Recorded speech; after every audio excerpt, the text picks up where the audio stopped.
Cool Figure TV.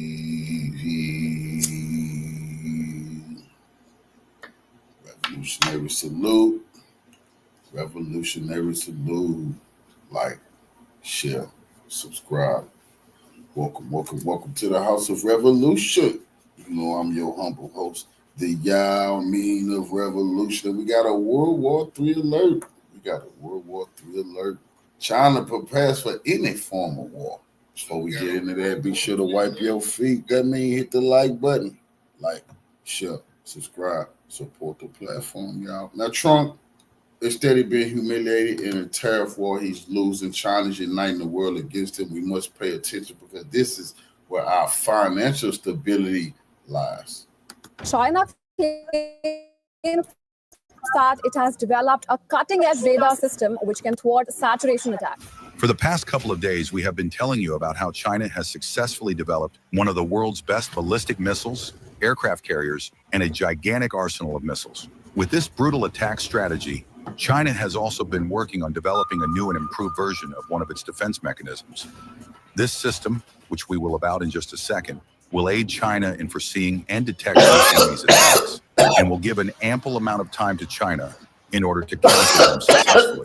As the great Chinese general and strategist Sun Tzu once said, invincibility lies in the defense, the possibility of victory in the attack. In other words, focusing only on attacking the enemy can only bring you closer to victory, but having an unbreakable defense system against that enemy will ultimately guarantee your success in the war. In today's video, you will discover how China has also been perfecting its world-class radar system, a system so advanced that it can detect enemies' planes, missiles, and even decoys from miles away, no matter how hard they try to hide the attacks. China has just announced the launch of its new and improved radar system, which will... Come on, brother. Salute to our brother at BLACK. Money sign for the donation to the war chest. Revolution is a way of life. Appreciate donation, family. The brothers say you inspired me to boots on the ground and living truth. Big bro, I appreciate you. I'll meet you out in the field. Absolutely will, brother. Revolution is a way of life. I appreciate you showing up to the House of the Revolution and definitely helping me keep the lights on. Salute. Will be able to detect even the smallest attacks from enemies. This well-enhanced radar system has been tested out in the secluded areas of the Gobi Desert. A total of 16 high-tech ballistic missiles were launched in order to test the new radar's capabilities. Fortunately, every single one of them, even within difficult scenarios, was successfully detected by the radar system. The People's Liberation Army was then able to counter those attacks, making this whole testing phase a huge success. A senior Chinese engineer who was overseeing the whole radar development process has explained in his recent interview that how the new radar system is using the same missile tracking technology as being used in the U.S. Army and Naval forces. This is shocking news for the U.S., since now it will be almost impossible to perform aero surveillance and espionage on China's latest military upgrades.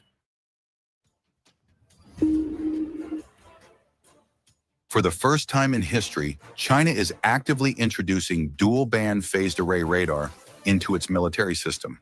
The main reason this radar system stands out as one of the best radars in the world is that this technology combines two different types of detection frequency bands. If you are unfamiliar with frequency bands, it is a basic component of how a radar system works. With stronger frequency bands, a radar system can detect an enemy's intrusion even from miles away. Will China's newest radar systems be a game changer? The world's second largest military spender has unveiled some of its latest hardware. For this technology, China has combined an S-band, a band that focuses on longer range, and an X-band, a band responsible for creating high-resolution images and output of enemy attacks. When combined, these two bands, China was able to achieve a complete 100% hit rate during the test, and will surely ace on the battlefield as well. This resultant radar system is so powerful that it can even distinguish decoys from the real threats.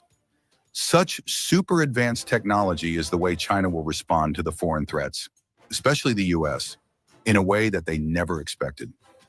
Before China's newly launched radar system, this technology was primarily used by the US missile tracking ships. Considering the sheer power of this radar capabilities, the US was flaunting as if its military fleet was deemed untouchable. The Chinese President Xi Jinping didn't like the arrogance from the US and decided to develop a radar system that can counter the attacks coming from the US, or even from anywhere in the world.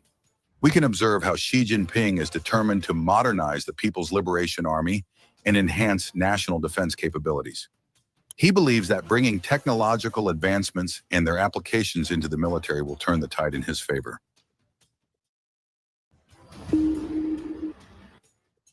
At the moment you are watching this video, the world out there is adapting to the new technological trends, especially the use of artificial intelligence, or AI, in order to enhance their productivity. The same goes for the military sector as well. You can say that China is one of the first few countries that is readily using AI to empower their military systems and help them bring the best results.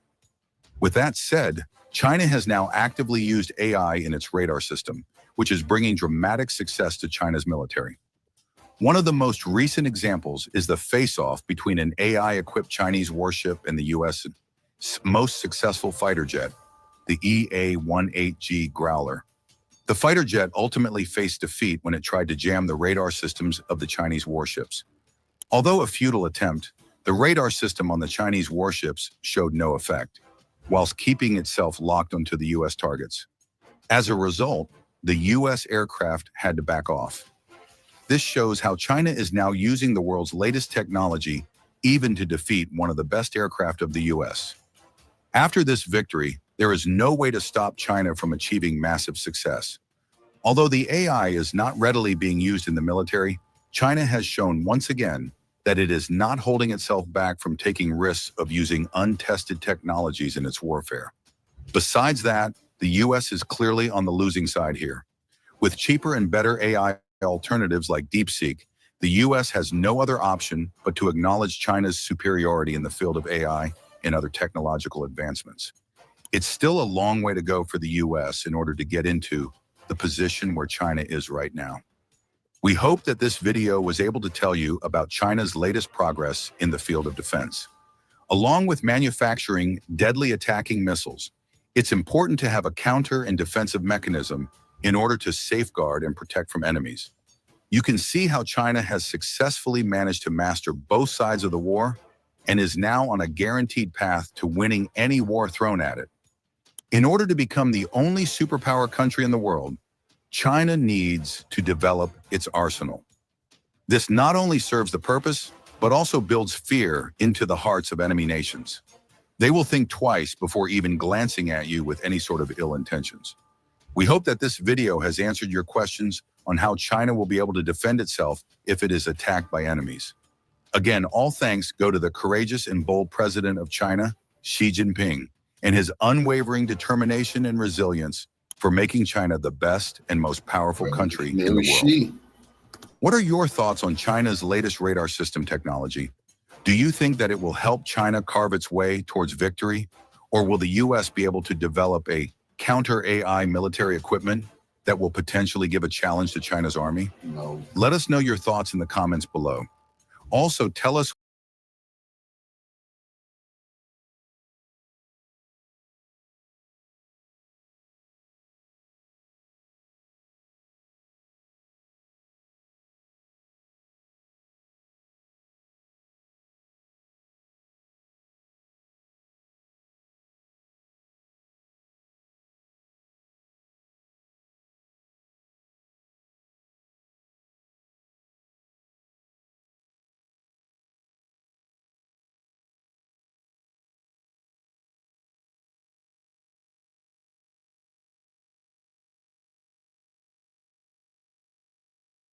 In the high-stakes world of naval supremacy, submarines reign as crown jewels of any formidable fleet as China's navy continues to expand its foothold, challenging rivals in the contested waters of the South China Sea. Imagine a sneaky, silent submarine emerges from the water. It raises a special optical mast to aim at the satellite constellation above, takes them out in an instant, and vanishes under the waters, all before anyone can do anything. Years ago, this would have seemed like a dream. Today, it's a Chinese development aimed at the famed constellation Starlink. Today's episode will uncover how China has warned Elon Musk that their satellites can easily hunt Starlink satellites in case of a conflict. In a bold announcement recently, Chinese scientists have revealed that they're developing a powerful and secretive way to disable Starlink satellites, and they might just be steps ahead of everyone else. According to recent research by the People's Liberation Army, PLA, specially equipped Chinese submarines could be armed with high-powered laser weapons capable of quietly and precisely disabling satellites, like those from Elon Musk's SpaceX. These submarines can remain underwater, raise a special optical mast to aim at the target, fire the laser, and then submerge again, leaving almost no trace behind. What makes this concept even more interesting is that the attack would be nearly invisible. The problem with current anti-satellite technology, like ground-based missiles, is that they are easy to spot. Missile trails in the sky can quickly reveal where the attack came from, and that can lead to fast retaliation. But China's strategy is smarter, more hidden, and more advanced. A submarine deep under the sea, launching a laser beam into space with no smoke or visible signature, is a game-changing move in space warfare. It's like something out of a science fiction movie, but China is making it real. The PLA's research team, led by Professor Wang Dan from the Naval Submarine Academy, believes that this type of submarine can be mass-produced and deployed across oceans. That means China could potentially have hidden laser platforms stationed all around the world, always ready to defend its interests. This isn't just about knocking satellites out of the sky. It's about doing it without being caught, and that is where the real power lies. Let's pause and think about this for a moment. What happens when a country can silently remove its enemy's eyes and ears in space? Suddenly, the entire modern way of doing war changes. Satellites are critical for communication, spying, navigation, and even guiding weapons. If China can quietly take down satellites without warning, it gives them a huge advantage in any possible future conflict. This might be the moment that changes how countries prepare for war. One part here is the timing. The revelation comes just as tensions continue to rise over Taiwan. China is watching closely as Starlink plays a huge role in the conflict in Ukraine, where it is used to help Ukraine defend itself against Russian forces. The system has provided high-speed internet and military communication tools that have made it harder for Russia to disrupt Ukrainian defenses. Chinese military experts are concerned that the same technology could be used by Taiwan in the future. This is not just paranoia, it's preparation. China's concern is not without cause. Starlink, operated by Elon Musk's SpaceX, currently has over 2,300 satellites in orbit and growing fast. These satellites are small, fast-moving, and deployed in huge numbers. That makes them incredibly difficult to shoot down using traditional methods. You could destroy dozens, and the network would still work because of its built-in redundancy. But with lasers fired from submarines, China could eliminate many at once, in complete silence, and with much more precision. And this isn't just a theory on paper. Chinese scientists have already outlined a full plan for how these underwater attacks would happen. The submarines would receive a command from leadership, move into a chosen sea area, wait for the satellite to come into range, raise the laser device just above the surface, and fire. Since submarines may not have the most accurate satellite tracking gear on board, other forces, possibly from space or ground, could guide the exact timing and location. After the hit, the submarine disappears again, waiting for the next order. Now, might be wondering, isn't this a bit too much just to stop a communication network? The answer depends on who's asking. From China's perspective, Starlink is not just a harmless network. In fact, it's viewed as a potential military tool that could spy on China or interfere with Chinese military operations. There are growing fears that some Starlink satellites might be carrying equipment designed for surveillance or electronic warfare. This fear grew stronger when SpaceX introduced its Starshield project, a program launched in partnership with the U.S. Department of Defense. Many Chinese experts believe Starshield is nothing more than a cover for the U.S. military to keep close watch on China's advanced weapons, especially hypersonic missiles. One important part here is the incident that happened in 2021, when two Starlink satellites came dangerously close to the Chinese space station. It was so serious that Chinese astronauts had to take emergency measures to avoid a possible collision. Events like this are not taken lightly by Beijing.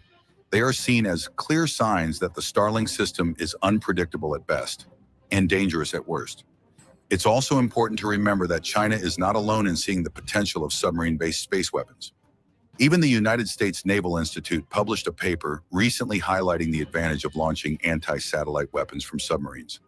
But while the US discusses possibilities, China seems to already be testing real systems. This shows how far ahead China might be in taking space warfare seriously and acting before anyone else. China is not trying to start a war in space.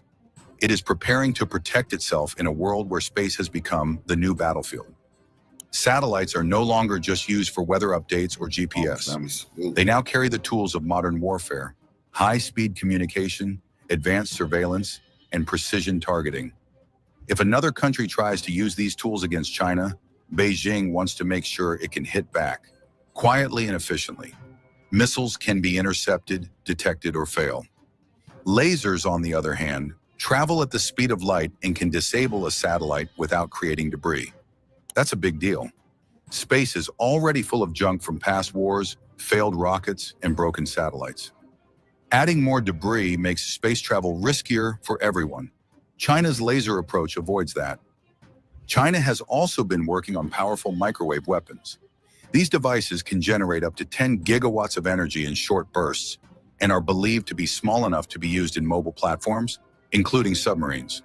That kind of power can fry sensitive satellite electronics in an instant. Combined with lasers, China's toolbox for space defense and offense is becoming very sophisticated.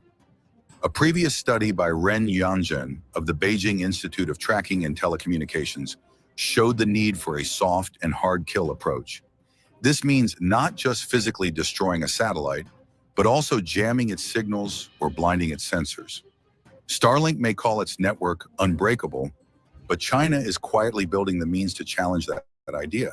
And it's not just about one or two satellites. China is thinking big, aiming to weaken the entire system if necessary. With much about how China has warned Elon Musk that their satellites can easily hunt Starlink satellites in case of a conflict covered, it is time to wrap this one up. If you have any topics in mind, comment below and we will cover them for you. As always, subscribe to never miss out.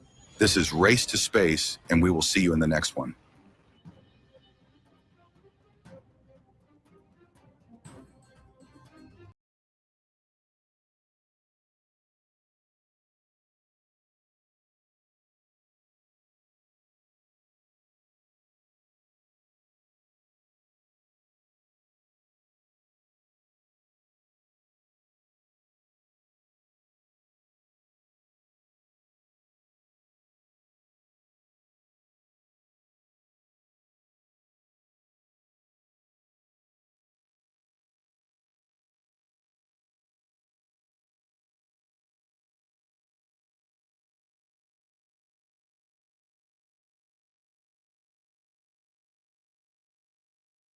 Well, things are changing faster than anyone could have predicted, and yet we have news of another massive win for China as countries around the world are building new alliances and shifting strategies to combat Donald Trump's trade war. In an unprecedented move that no one saw coming, the Japanese government has shifted away from the United States as the country is being forced to resist Trump's efforts to form a trade bloc against China. The article shares Japan intends to push back against any U.S. effort to bring it into an economic bloc aligned against China because of the importance of Tokyo's trade ties with Beijing. Japan doesn't want to get caught up in any U.S. effort to maximize trade pressure on China by curbing its own economic interaction with Beijing, which is Tokyo's biggest trading partner and an important source of goods and raw materials. Although the U.S. hasn't made any specific requests to Japan regarding China, Tokyo would prioritize its own interest if that occurs. Japan has conveyed to China on multiple occasions that it doesn't fully align with the US on chip-related exports and semiconductor restrictions. And this is big news because Japan has made a 180-degree pivot and is now effectively defending China from the United States. There's no overstating how transformational this is because Japan has always aligned itself with the United States. I mean, let's not forget, Japan is home to over 120 active US military bases, the most of any nation outside the United States. But here is the main point that Donald Trump is missing in his trade war. Countries will always act in their best interest, and it's not in anyone's best interest to cut off trade with China or support a US-led trade bloc against China, who, let's not forget, is the #1 trading partner for over 120 countries around the world. But here is where things get very interesting, because Japan's government has been so shocked from the treatment it's received from the Trump administration that it has broken Japanese culture of being quiet and reserved, and Japanese officials are now speaking to the world and exposing the truth about negotiating with Donald Trump. What the United States is saying is completely unreasonable. Their logic is all over the place, and there's no consistency at all. However, when Japan negotiates with what they are saying, to be frank, it's akin to being extorted by a delinquent. If Japan gives in, thinking it's a negotiation or a deal, and compromises on its position, it sets a bad precedent as a customary practice. If you give money to someone extorting you, they'll just come back to extort you again. Let's just be honest. This trade war is embarrassing Trump and the United States on the international stage. A few months ago, it would have been inconceivable to think Japan would ever compare the US government to an extortionist. But this Japanese government official is spot on in his reasoning. If you give money to someone extorting you, they'll just come back to extort you again. And this is why Japan is so vocal in speaking out against Trump's trade negotiations. It's now been over a week since Japan's meeting with Trump, and still there is no deal in place, largely because Japan can't get an answer on what the US wants from a trade deal. Even right-wing reporters like Charles Gasparino from Fox News is calling out President Trump, stating the biggest problem is that the US keeps changing its ask in terms of exactly what it wants, but the lack of publicly announced deal progress is depressing the dollar and spiking bond yields. But even more incredible is the comments from Japan's government on how Trump's team doesn't even understand how to do basic math and calculate an accurate number for tariffs. In the first place, even their equations are completely nonsensical. I wasn't good at math either, but if that equation appeared in a math test, it would definitely score 0. Since they're not a straightforward opponent, they won't listen to straightforward reasoning. Even though all options were mentioned, you must never show compassion to an opponent who isn't straightforward. If you ease up on them, it will set a bad example. Once again, this is truly shocking to see a Japanese government official break his cultural customs of being modest and non-confrontational and speak so honestly about the US government's actions.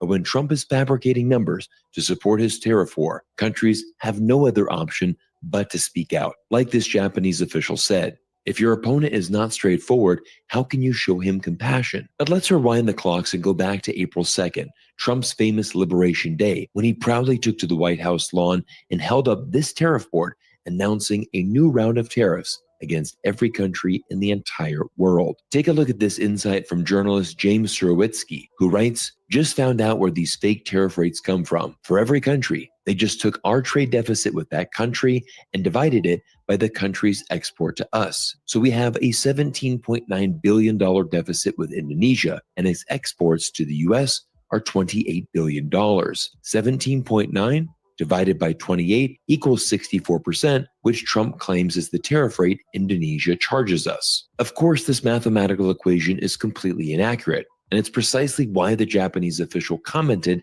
that this equation would score a 0 in a formal math test. So of course, the next logical question is, how do you actually calculate the real effective tariff rate? And actually, it's pretty simple. You take the total amount of custom duties collected on goods from a country and divide it by the total value of imports from that country. For example, let's say the United States imported $28 billion worth of goods from Indonesia. If the US Customs collected $560 million in duties on those imports, then you would divide $560 million by $28 billion. That equals 2%, meaning the real effective tariff rate is just 2%. A trade deficit measures how much more we buy from a country than they buy from us. It has nothing to do with how much tax or tariff is actually being charged. So when Trump stands up and says Indonesia is charging us a 64% tariff, it's complete nonsense. The real number is dramatically lower because tariffs are based on duties collected,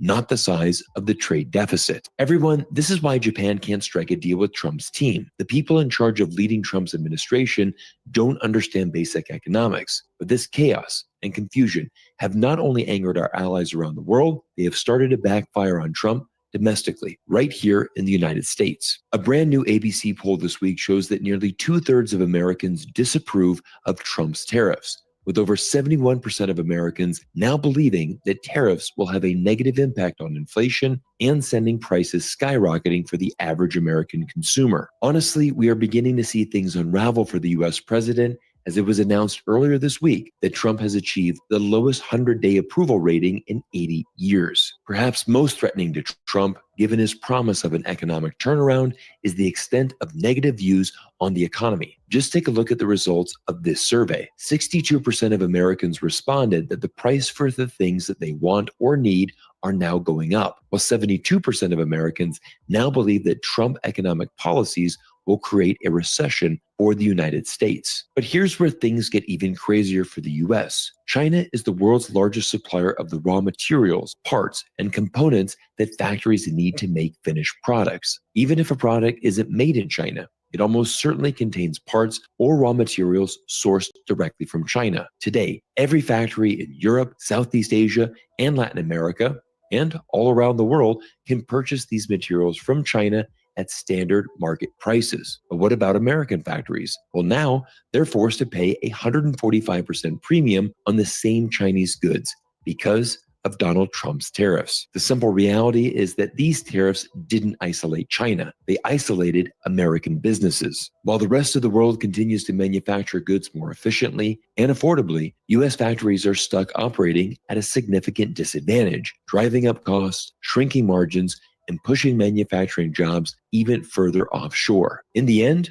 the tariffs became a self-inflicted wound on American competitiveness. And if you want a single metric to show whether Trump's tariffs are actually bringing manufacturing back to the US, look no further than the Philadelphia Fed Manufacturing Index. And the latest numbers are brutal. In April, the index came in at negative 26.4, a massive collapse from 12.5 the previous month and far below the expected 2.2. That's one of the lowest readings in recent memories, and it tells you everything you need to know. Manufacturing in America isn't coming back. It's actually falling apart. And once again, here's why. To manufacture anything, you need inputs, raw materials, parts, and components. And according to the National Association of Manufacturers, 56% of all US imports are manufacturing inputs. If you slap tariffs on those or make them harder to get, you don't revive American industry, you cripple it. Once again, here is where the great irony comes in for the United States. Because if we look at the data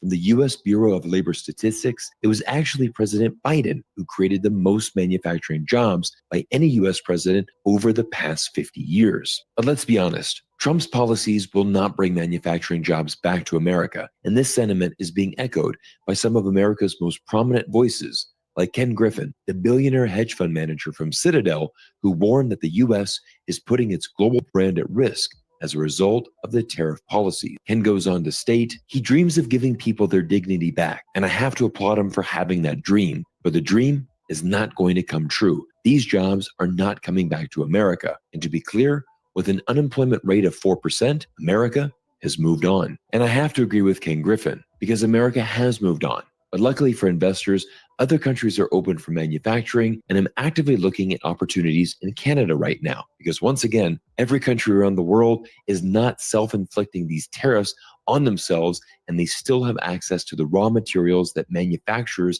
and factories actually need. Right now, Canada is united under the new Prime Minister Mark Carney, and I'd like to switch to the investing portion of today's video and tell you about a unique opportunity and one of the most important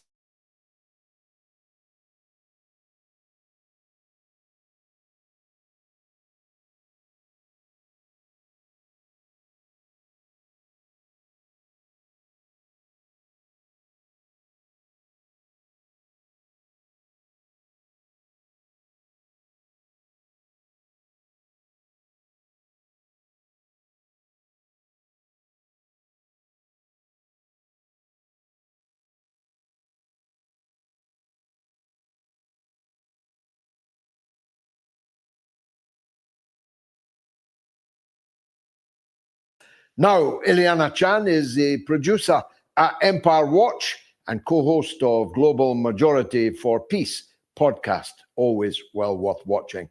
Ileana, very welcome to your first but not last, I hope, appearance on the mother of all talk shows. It's very good to see you in person.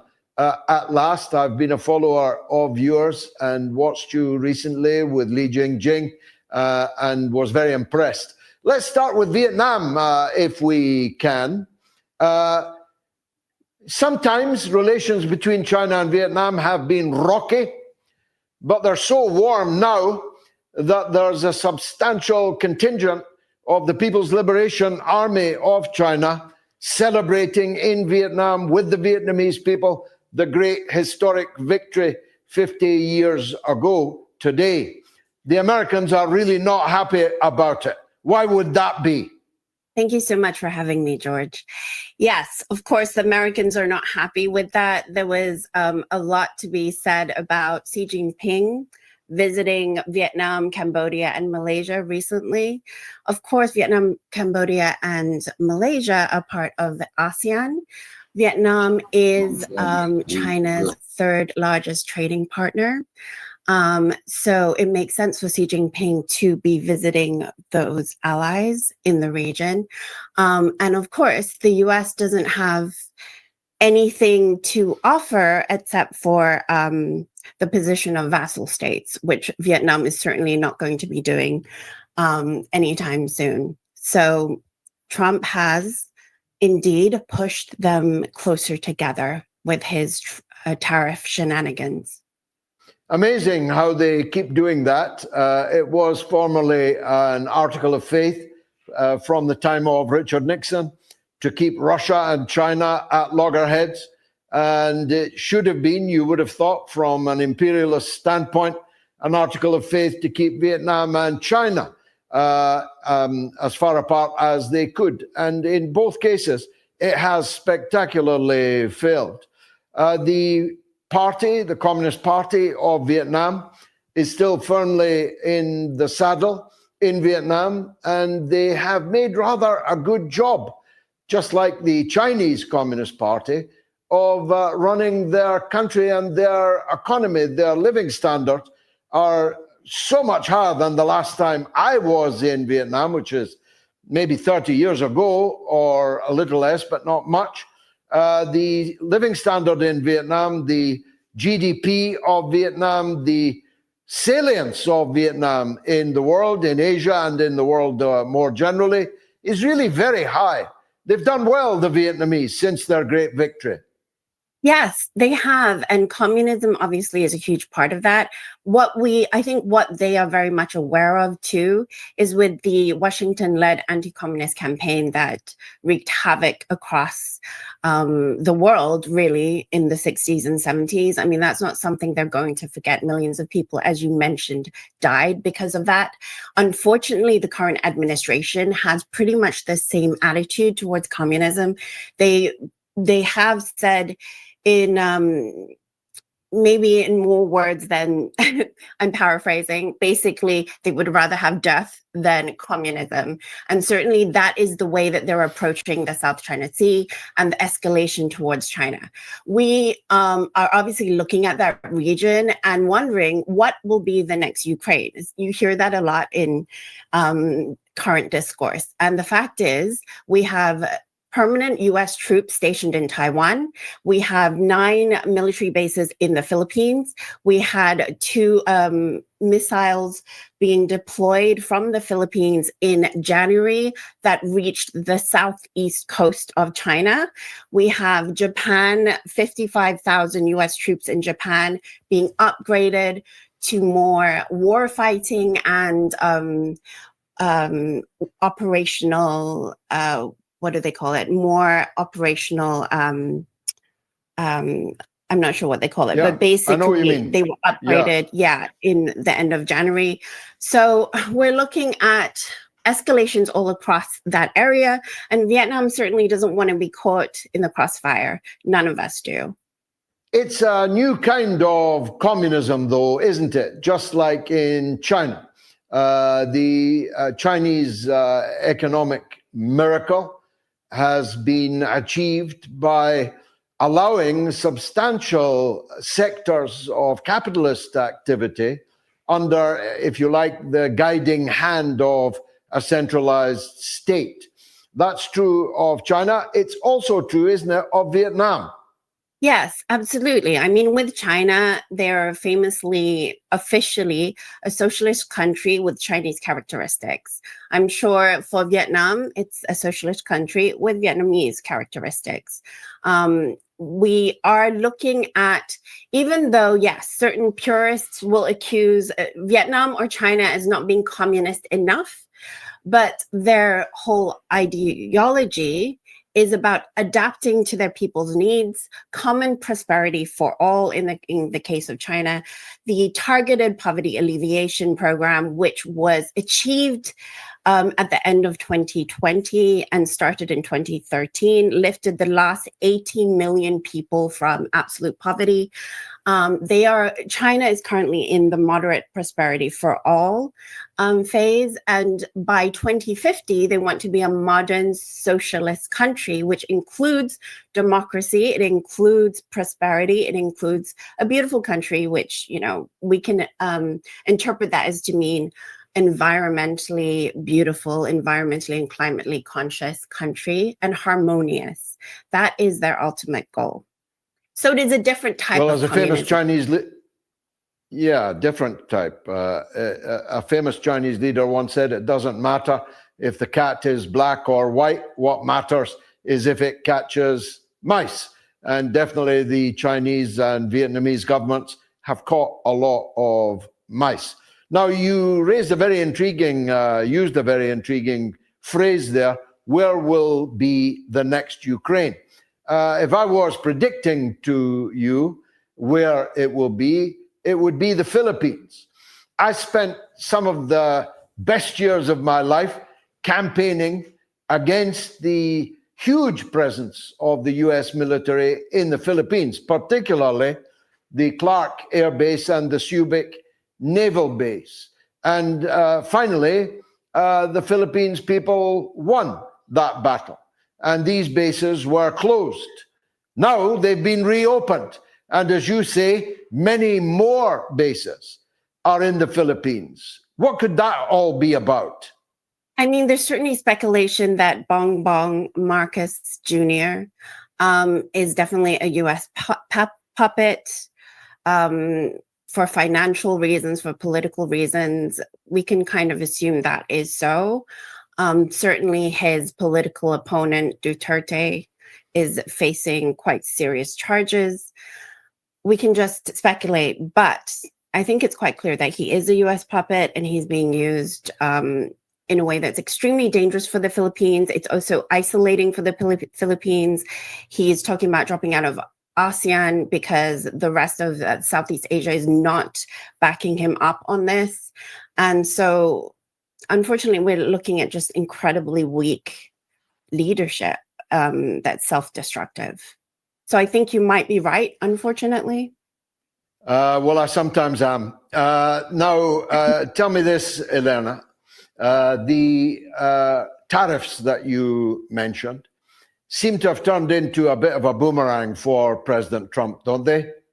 I mean, I think the tariffs can be, the tariffs are ridiculous on the face of it already. The whole idea of it, Trump's reasons for putting tariffs on China were never really sound. The main idea being that he would bring back manufacturing in the US without investing in domestic manufacturing.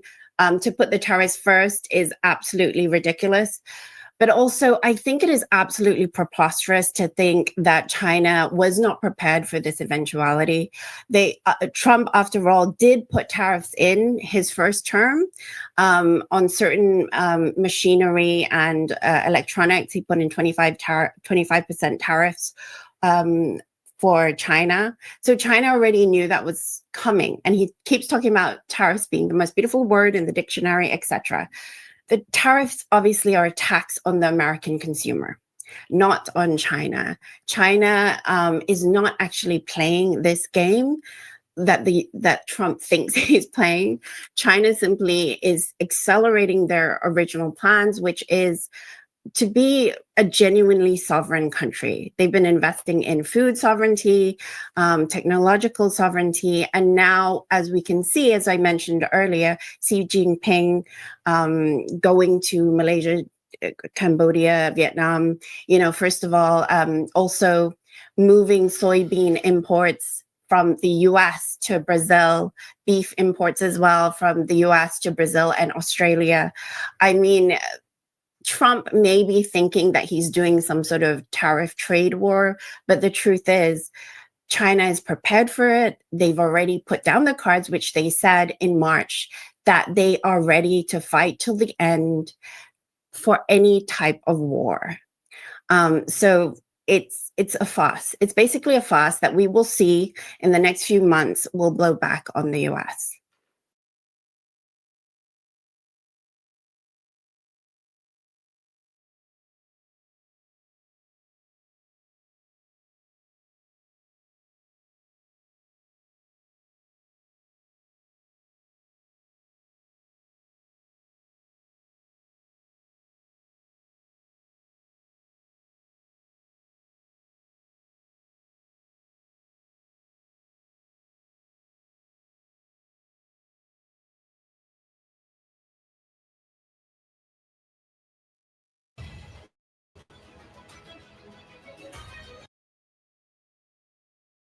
Pepe Escobar is here joining us from Shanghai. Pepe, always a pleasure.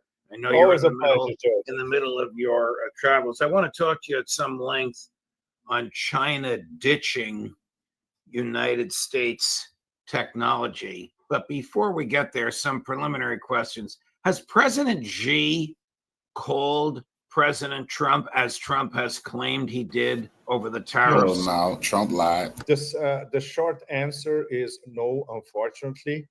And the Chinese Foreign Ministry, for all practical purposes, already said on the record that the President of the United States is propagating fake news. This is a very, very serious accusation. This was a few days ago. No talks whatsoever. I would imagine that given the Chinese culture, this is an insult for the American president to claim that the Chinese president did something which, in historical fact, he did not do. He did not, exactly. And culturally, this is extremely serious because he's accusing the Chinese of lying when, in fact, he would be the liar in the whole story. And in one of my latest columns, because it's crazy, you lose track of what you're writing, considering how demented the situation is. The column that I published earlier this week about the tech war, the next one, I found an extraordinary essay at the website Guancha in China, written by a Chinese analyst, and his examination of Alice in Wonderland. And basically the essay, he's qualifying Trump as all the characters in Alice in Wonderland. He can be Humpty Dumpty, he can be the Queen of Hearts, he can be the White Rabbit, he can be the Mad Hatter. And of course, because he controls the narrative, whatever that is that I say, it's what it is, which comes straight from Lewis Carroll.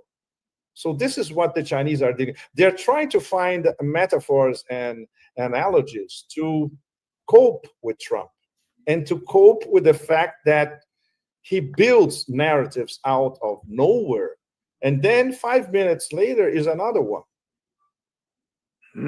All right, let me take you back to some bigger pictures, and then we'll get back to the relationship between President Xi and President Trump. How solid and stable is BRICS today?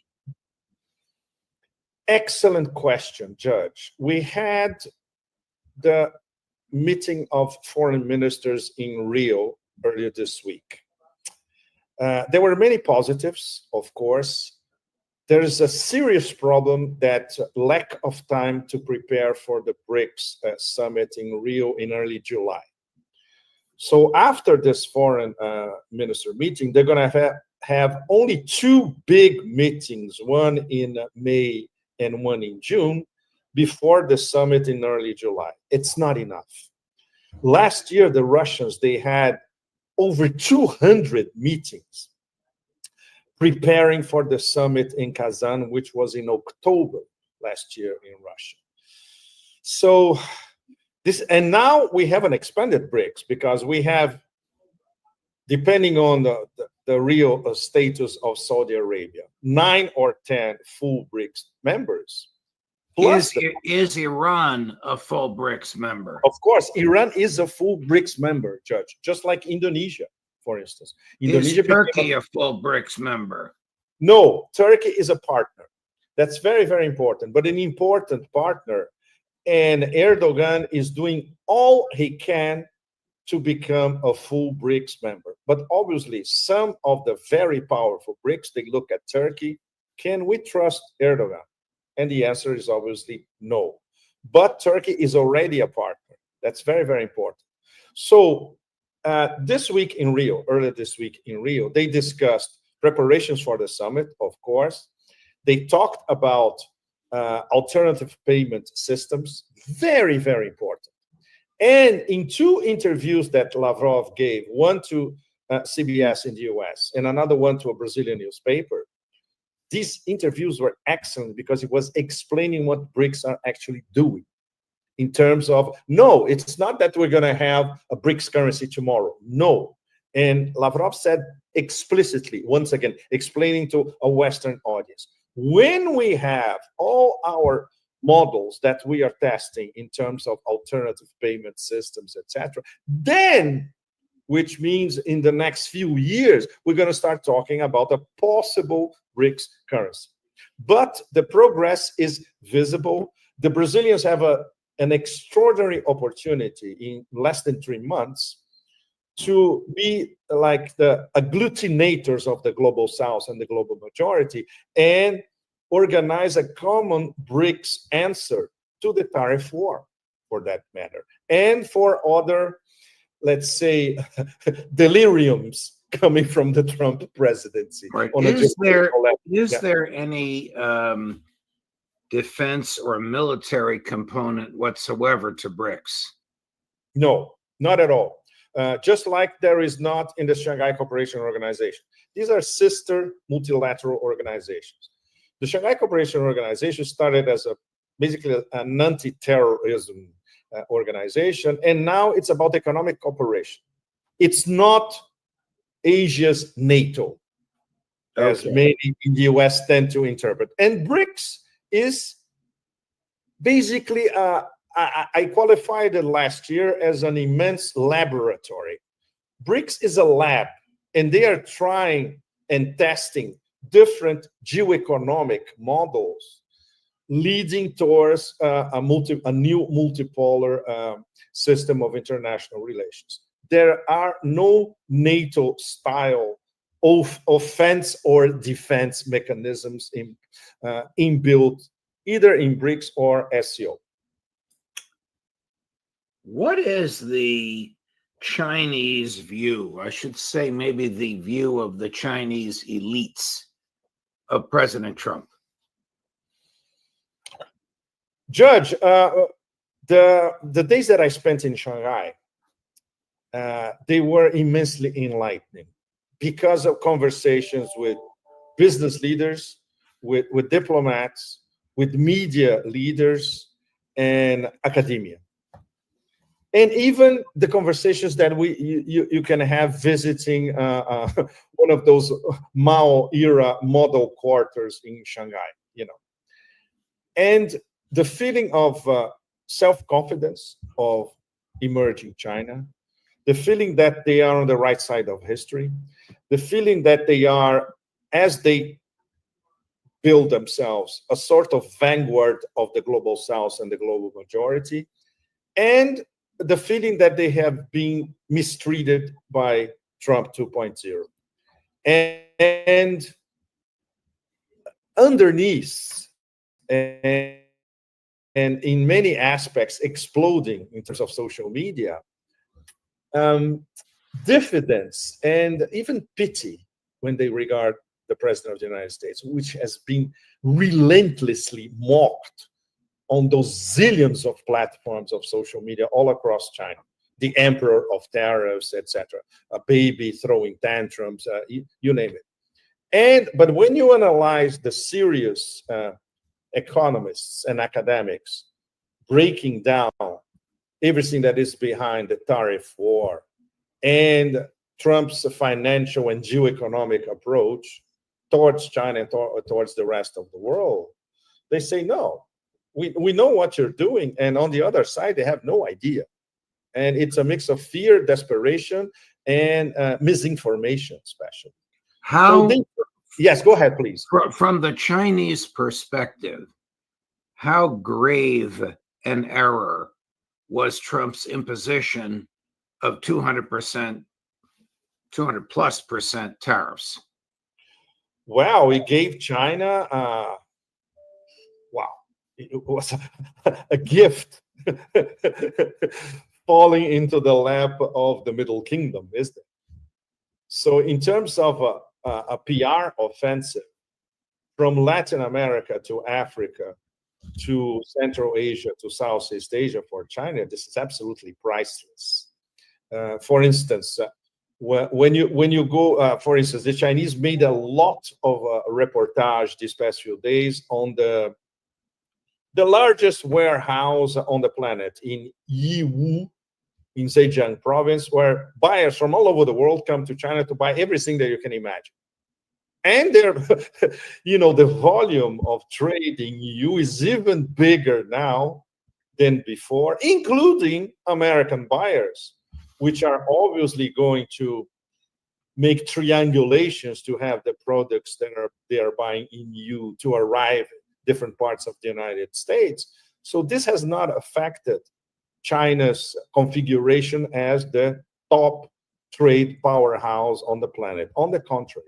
And when you add President Xi's recent mini tour of Southeast Asia, big trade partners of China, the Chinese mission that they sent to Brazil to try to start negotiations to build what the Brazilians call the bi-oceanic railway, which is linking Brazil from the Atlantic to the Pacific, and then to the port of Shanghai in Peru, which is already linked to the port of Shanghai. That's the Southern Pacific Maritime Silk Road. Plus the negotiations in Central Asia to build more highways and railways, etc. So this trade geoeconomic avalanche of China continues like before the tariffs, like the tariffs never existed. And they're not worried about the tariffs. When you talk about the best Chinese economists, when you see how they are explaining this to the Chinese population, and even in Hong Kong, which is a very contentious part of China, economists who are, we can define them as Atlanticists, they say right away, even Hong Kong, which is caught in the middle, we don't care because our trade volume in the US now, it's between 3.5 to 5% of our trade volume, and it's less than our trade volume with China, which is over 50% of our trade volume. So whatever the US does, even a mega international port like Hong Kong will not be much affected. Can you analogize Trump's tariffs imposed on China to Biden's sanctions imposed on Russia, an effort to isolate the country, which actually ended up enriching the country and making it more self-sufficient? Yes, Judge, you already answered your own question. There's no we can't draw a direct parallel. No question about that. Even though tariffs were imposed only a few weeks ago, but we can see already if you look at the trade dialogue and the geoeconomic dialogue of China with partners, for instance, what they were discussing in Rio earlier this week inside BRICS, with their partners in Southeast Asia, with the Africans, with investments that they want in Latin America, in Africa as well. Yes, so it's make China great again. Not make China great again, because China was great during at least 18 of the past 20 centuries. So it's back to where it was until, let's say, 1840. Well, how sophisticated and independent is the Chinese high-tech industry? Stated differently, can they flourish without the United States? Yes, they can, Judge. And that was the theme of the column that I published earlier this week. Yes. Which I sourced this column in Shanghai for quite a while. I reconfirmed with people in Shanghai before I published. And it's fascinating because the column came out the same day that President Xi Jinping visited Shanghai and went to see one of their high-tech clusters outside of Shanghai, of the city center, and talked to some of their top young artificial intelligence talents. So this was a lucky coincidence, but proving once again that Shanghai is one of these very important AI clusters. And this, all of that, mixed with the announcement by Huawei that late next month, they're going to start testing their latest chip, which is a monster. It's a powerhouse. And the previous one is starting to be shipped en masse to Chinese customers now, beginning of May, in the next 2 or 3 days. So all that is very, very important because it ties with very well a superstar in the US, Jensen Huang, the CEO of NVIDIA. And Jensen Huang is absolutely terrified with these news. And even before he knew about the new Huawei chip, he went to visit Beijing a little over 2 weeks ago to talk to the Chinese leadership and said, look, I'm not going to abandon the Chinese market. It's very important for us. It is in terms of Jensen Huang and NVIDIA making a fortune selling chips to Chinese customers. And now who's going to take over this market? Huawei. And Jensen Huang knows that Huawei is going to take over NVIDIA's market in China and in the production chains all across Asia as well. Because they are, just to give an idea, which is immensely important. A little over 2 weeks ago in Shanghai, they were telling me, look, it's going to take us between 2 and 3 years to catch up with the Americans making nano chips. The past 2 or 3 days, they are already talking about maybe before the end of the year, we're going to catch up with them. Wow. It's absolutely, it's so, of course, this has to do with the Huawei offensive at the moment. Right, right. I mean, I know you've been traveling around the world, and I don't think you've been in the U.S., but do you have any idea if the U.S. government or the U.S. high-tech industry understands what you've just said? Not at the moment, Judge. I'm going to try to find some time in the next few days to take a look at the tech press in the U.S. and see if they are absorbing these news coming from Huawei. And the fact that Huawei basically is telling the Chinese markets all across Eurasia and global markets as well, say, look, what NVIDIA and or AMD from the US has said, what they do, we are capable of doing, and soon we're going to be doing it even better than them. Wow. So when this starts to be absorbed by global markets, then this is going to be a mega bombshell. We are let me ask you about Iran, where Yes. you're going very soon. Do you believe that if the Israelis attack Iran, the Chinese and the Russians respond militarily? Not necessarily up front. The Chinese know, because the Chinese don't have a military alliance with China, or with Iran, I'm sorry. They have a strategic partnership, which is basically... And they need oil from Iran. Absolutely, oil and gas, Judge, absolutely. In terms of selling oil and gas, Iran for China is a matter of national security. Extremely important. Russia and Iran is different. They signed this comprehensive strategic partnership late January in Moscow. It's not a military alliance as well, but there are provisions which President Putin famously called military technical aspects, that if Iran is attacked, Russia will help in, let's say, diplomatically, several ways, overground and underground and lateral at the same time. I'm not sure the Trump administration is aware of that. But this is something that, for instance, Putin can tell Witkoff directly. Very, very important. And of course, make Trump understand that if there was an attack on Iran, let's say a US-Israel coalition, Israel cannot pull it off by themselves. This will be an attack against 3 BRICS at the same time, and 3 top BRICS, what I call the new Primakov triangle: Russia, China, Iran. So the only person on the planet who can explain that to Trump via Witkoff is President Putin, which gives us a certain hope that an adventure like that, which will be suicidal for the US as well, will not be entertained by the Trump administration.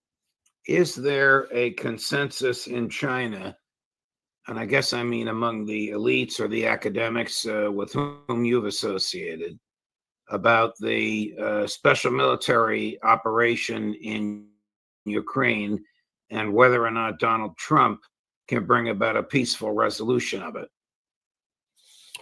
Judge, your question would require a very, very long answer, because there are doubts at the Politburo level. I'm not talking specifically about President Xi Jinping, but at the Politburo level, and many academics as well, about the motivation and the methodology of the Russian war in Ukraine, proxy war, etc. But are they doing it? Would we do it differently? And at the same time, there are a lot of people at People's Liberation Army level, or even retired colonels or generals, etc., who are saying, no, we are learning a lot because we are next. We're learning from the Russians on an everyday basis how to conduct a war, which is a war that is demilitarizing the West. And in this particular aspect, it has been very, very successful. So there are serious divergences at the highest level in China about the war itself, about how the Russians are conducting the war, if the Chinese will do it in a different way. And at the same time, they recognize that they're learning all the time. So in terms of if there's going to have a ceasefire, they understand that the notion of a ceasefire as it's being proposed by Trump is completely absurd, because it doesn't address the root causes of the war, which the Chinese understand very, very well. The Chinese leadership understands everything that happened even before Maidan in 2014. Right. And that explains why there was an SMO in 2022. People in the know in China, they know this back and forth. Well, they may not agree with the methodology, it's different. Yes, please. You have taken a complex question with a very, very long answer and given us a very, very clear, distinct, relatively brief response. And I'm grateful for that. Will you be coming to us next week from Iran? Yes. Well, I'll be there, like, you know, those scholars, young scholars that get scrolls from the big masters in China. They read the scrolls and they're learning. This is my attitude going to Iran. I'm going there to learn. I have a list of questions. Some of them will be very hard for them to answer, including what really happened at the port of Bandar Abbas. Nobody is convinced that this was just negligence. Was it Mossad? Could have been. Could have been.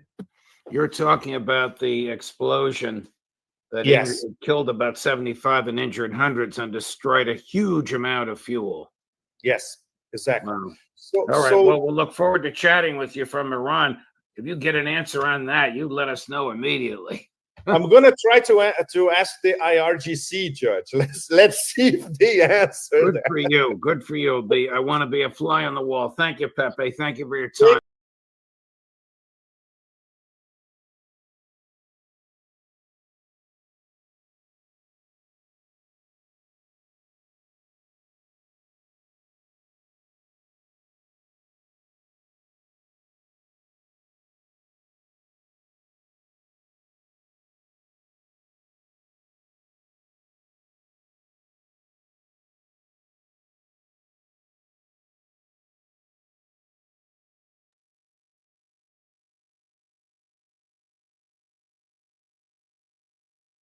All right. I would like to bring on my guests. I always enjoy these conversations. KJ No. No, he's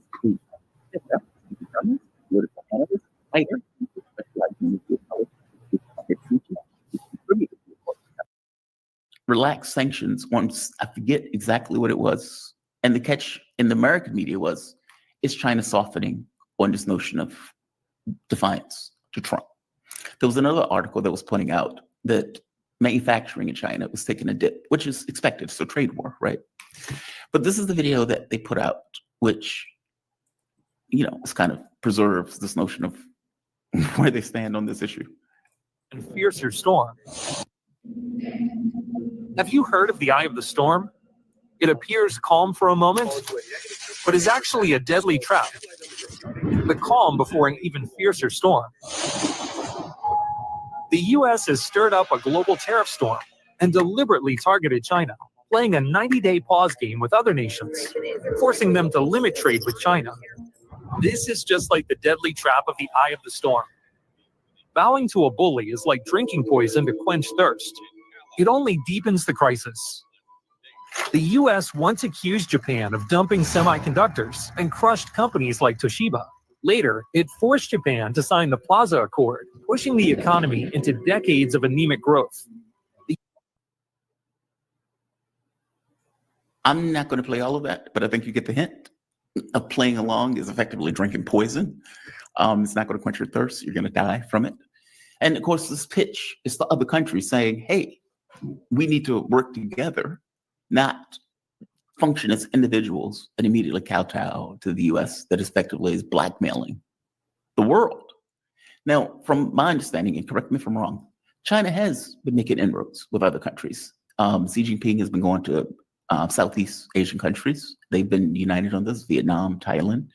He has been even making inroads into Europe, trying to get Europe to work with China. If I'm not mistaken, there's a delegation that is supposed to be going to China in May. And so he has been making inroads to these other countries. This pitch on some level has been working. And Trump's pitch of, hey, work with us in order to go after China seems to have completely just fallen flat and failed. Give me your take on this. I mean, are they still taking the hard stance in the way that they did early on in this tariff war? Or are they softening on some as a way of offering this kind of fig leaf of, okay, we can soften on this if you soften on this, basically trying to find some way back. What's going on? Explain what is happening in this trade war.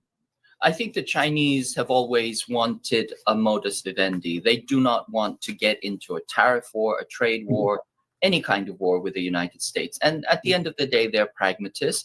So I think they're looking at the situation and seeing if they can throw out a few token gestures, see if that will make the U.S. Come down from, you know, its position. Certainly, the U.S. is already, let's put it bluntly, it's, you know, capitulated. It's taken back its moves multiple times, right? First, it imposed the tariffs, then it stayed the tariffs, except for China, and then it decided that it was not going to tariff electronics, which makes no sense unless, you know, you don't want to reshore, you know, the electronics industry, which you think you might if you were thinking of actually having, you know, a viable industrial policy. And then now they've now it seems that they're going to remove some of the tariffs on automobiles and auto parts, and they're not going to invoke multiple tariffs, because what happens is that components go back and forth over the border, and if you keep levying those tariffs, those are going to pile up very rapidly. As I said, an American car made 100% in the United States has about 12,000 parts from China. Okay, so it's not going to work, and often parts are shipped back and forth along the manufacturing process. For example, between Mexico and the U.S., between Canada and the U.S. So they've lifted some of those tariffs, so they seem to be in the process of lifting them. And so I think the U.S. is climbing down from its extreme position. We certainly know that that position was not sustainable. Essentially, all the markets were tanking. People were shorting the dollar, So that's a situation in which even Trump and his plutocrats around him said, you have to stop doing this. You're killing us, right? So in that context, I think that the Chinese are pragmatists. I think they're signaling that they're willing to negotiate, but they still want Trump to drop his tariffs. That's their bottom line. They're saying to Trump, we're not going to come and negotiate. We're not like the, 200 countries. There aren't 200 countries in the world, but we're not like those 200 countries that are already signing deals with you, in what is it? In days. Your average trade deal takes, 18 months to negotiate, but somehow they're going to compress, like 2 deals, 3 deals a day. Nonsense. But anyway, I think that the Chinese are both sitting back. They're making some small gestures to see if, Trump administration will respond. Some of their own reduction in tariffs is for their advantage, because there are certain things that they want to import without, paying through the nose for it. And then I think they're also going to stand their ground, that they want Trump to come down. They do not want to feed the bully, because that gets you nowhere. You feed the bully your lunch money once, you've just given up your lunch money in perpetuity, right? You cannot do that.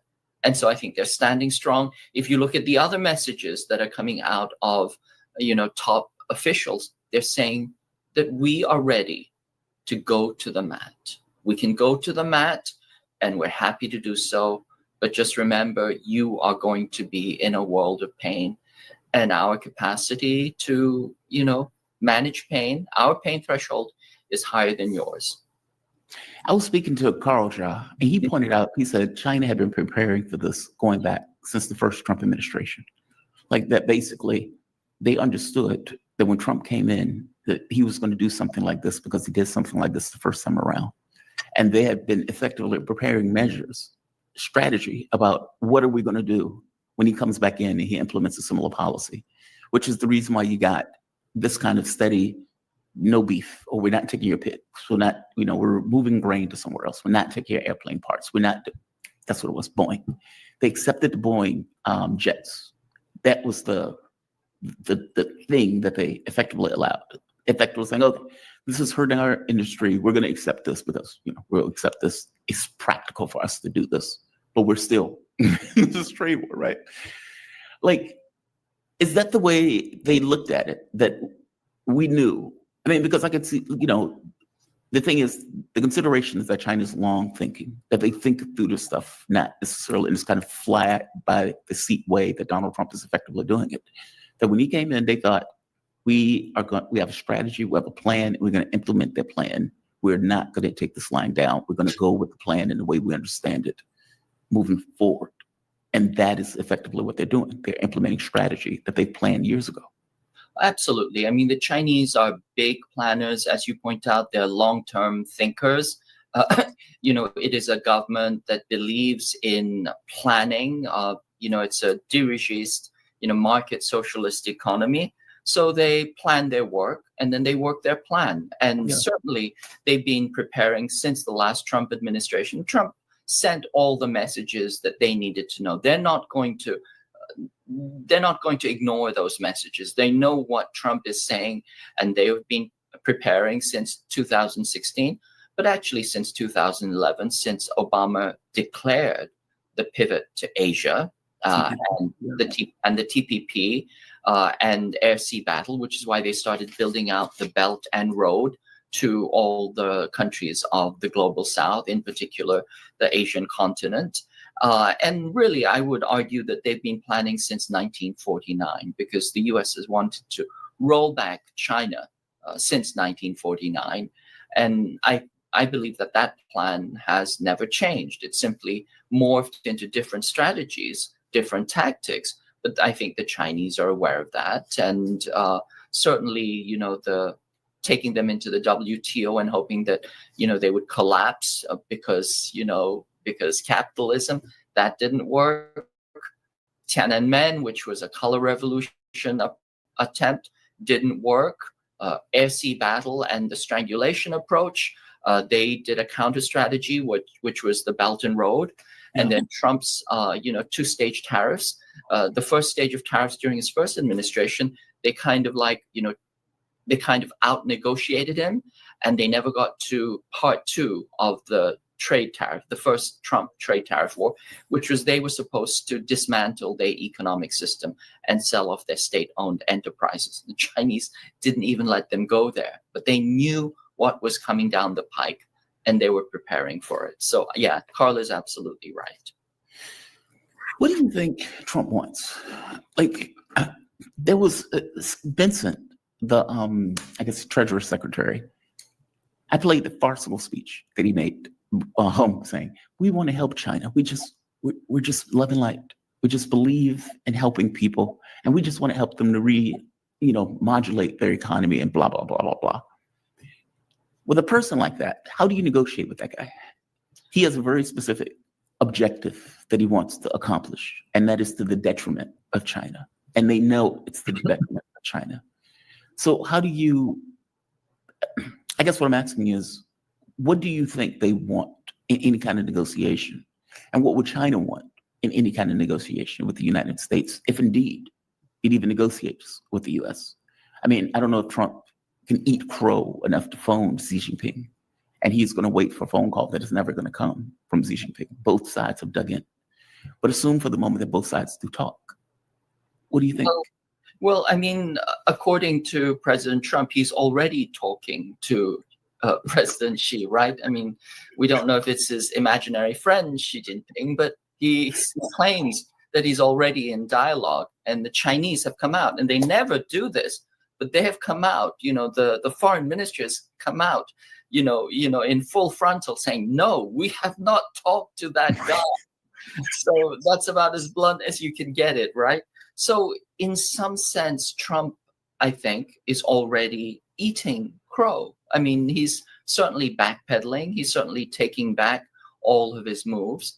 And I believe that eventually, if he wants, I think the Chinese will offer him some kind of face-saving way to re-engage, hopefully, because otherwise, the alternative is actually global catastrophe, certainly global recession, and then certainly global, escalation to world war. I think that's a real possibility.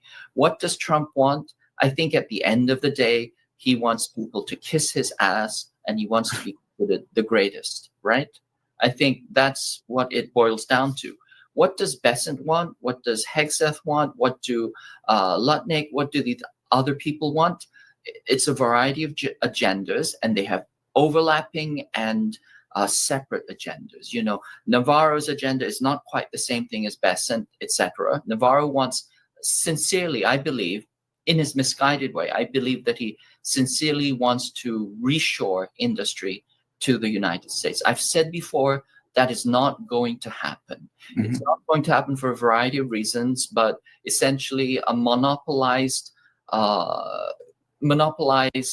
capitalist corporations do not want to do industrial manufacturing. They would much rather financialize and get cheap rents based on their monopoly power, on their power to gouge the working class, rather than do the hard work, which will actually take decades of building up industries, making risky investments, training people, and this training will take decades too, and then seeing if they can, rebuild industrial capacity.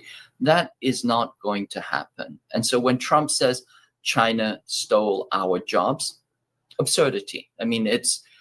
First there's a kind of socialist thinking, which is the notion that, that people under capitalism, people are not entitled to jobs.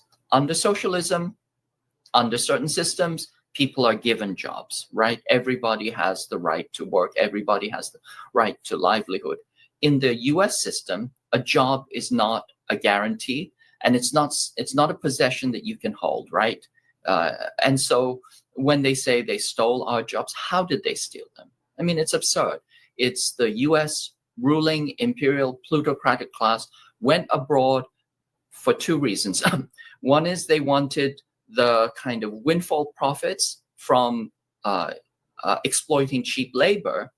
And secondly, they wanted to discipline labor inside the United States. When unions were making too many demands, they were saying, no, you don't get to ask anything of us. We're going to take our ball and play in another court. And it was a very deliberate attempt to discipline labor, right? So I think that horse has left the band. So Peter Navarro is misguided. There is not going to be significant reshoring. And even if it is, it's going to largely involve automation, which is not going to create massive amounts of industrial manufacturing jobs. And then the other piece is people need to understand this. Manufacturing is really, really hard.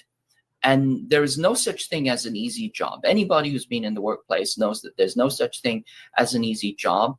But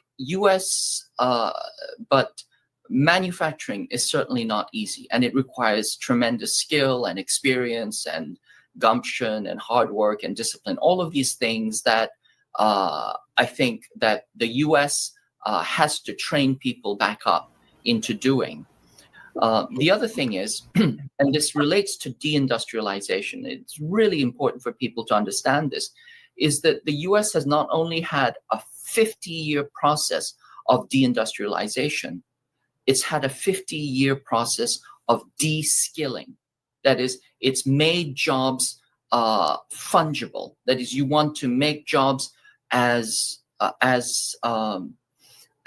unskilled as possible so that you can exchange workers in this rapid fashion. So, for example, if you're a short order cook is actually a pretty skilled job. Anybody can fry an egg, but to fry 50 eggs at the same time with perfect timing while doing the toast and the coffee and everything else and the salad, everything else at the same time. That is actually, you're like an orchestral conductor. It is actually a skilled job.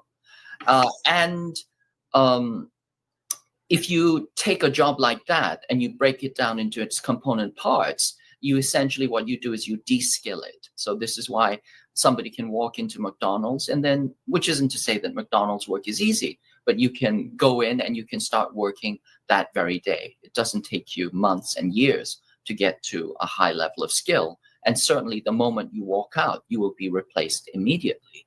And so this process of de-skilling and of making workers fungible, interchangeable, has been happening for decades now.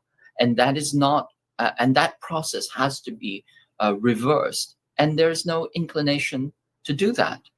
And then last but not least, the coming always back to the training piece, the youth in the United States are not being given the skills to succeed. Basic literacy skills are lacking. Your average person reads at a 6th grade level. And just one example in California, there are, thousands of linemen, electrical linemen who are going to retire, and nobody can replace them because there are not enough trained youth in the trades who can do that work. And so the electricity grid is going to collapse even further. And you need electricity for industrialization. So there's so many levels of like poor policy that have accrued over the decades that have led us to this point that it is not going to be easy to reindustrialize, even if they were genuine about that. And by the way, destroying the Department of Education is not a beneficial thing. The school loan policy, the notion that you don't have free college or free schools where people can go and do whatever, meaning it's one thing if you're unlocking the potential of a public. Say, hey, I don't care if you're dirt poor. I don't care if you're homeless. You can go to college. You can go to school. You may have duds, but you're also going to have people who, under normal circumstances, wouldn't have went into school to learn to be a doctor, to learn to be a nurse, to learn to be a tradesman, to learn to be a linesman. Those are things that you want people to do. And instead, what we decide, hey, we can maximize our profit on the backs of an 18-year-old. Okay, that creates a disincentive for those kids to go and get that education. Trump is not doing anything about that. It's almost magical thinking that you're going to somehow build up industry in the US without training people to do those industries and without creating a foundation in regards to a governmental foundation to put people in a prime position to be able to do those jobs. They're not doing that. That's not part of the math. That's not part of the dynamic. It's just, if we build it, they would come. And what his mind is, if we increase prices, then we can support various industries that we couldn't support in the US under normal circumstances. But now if people have to pay more for that t-shirt, pay more for that item, that product, then now you can have it made in the USA. I think it's a faulty premise. I think that stuff takes years, if not decades. Trump is going to be dead before seeing any results of it, if any results at all come about. I agree with you. I agree with you wholeheartedly. You're absolutely right, Jamal. And, just coming back to this notion of education, I grew up in South Korea, which was undergoing rapid development and industrialization. So just to kind of drive home this idea about education, starting the age of 12, everybody in my school, and we're just a regular, middle school, but everybody in my school was taught about, the metallurgy, ferrous metallurgy. So we learned about quenching and annealing and the carbon content of different types of steel. And then we also learned the 20 different types of shipping insurance. This is starting at the age of 12 or 13. Wait, did you say shipping insurance? Wow. Yeah, the different types of shipping insurance, who pays for the insurance, where does it start from, etc. When you're doing trade. All of these things are stuff that you have to know, or eventually, people have to become expert in this. So we learned all of these things because the country was industrializing, and it was expected that many of us would start to go into these trades, and that you would need a trained, workforce to deal with it. And this is what you have to do. You actually have to start it pretty young. You have to start, youth with, math and all those basic skills. And then you also have to teach them the specific skills related to various industrial sectors. Let me give you another example. In China, there are entire high schools that are dedicated to training youth, that's like 15 and 16-year-olds, how to work on EVs, right?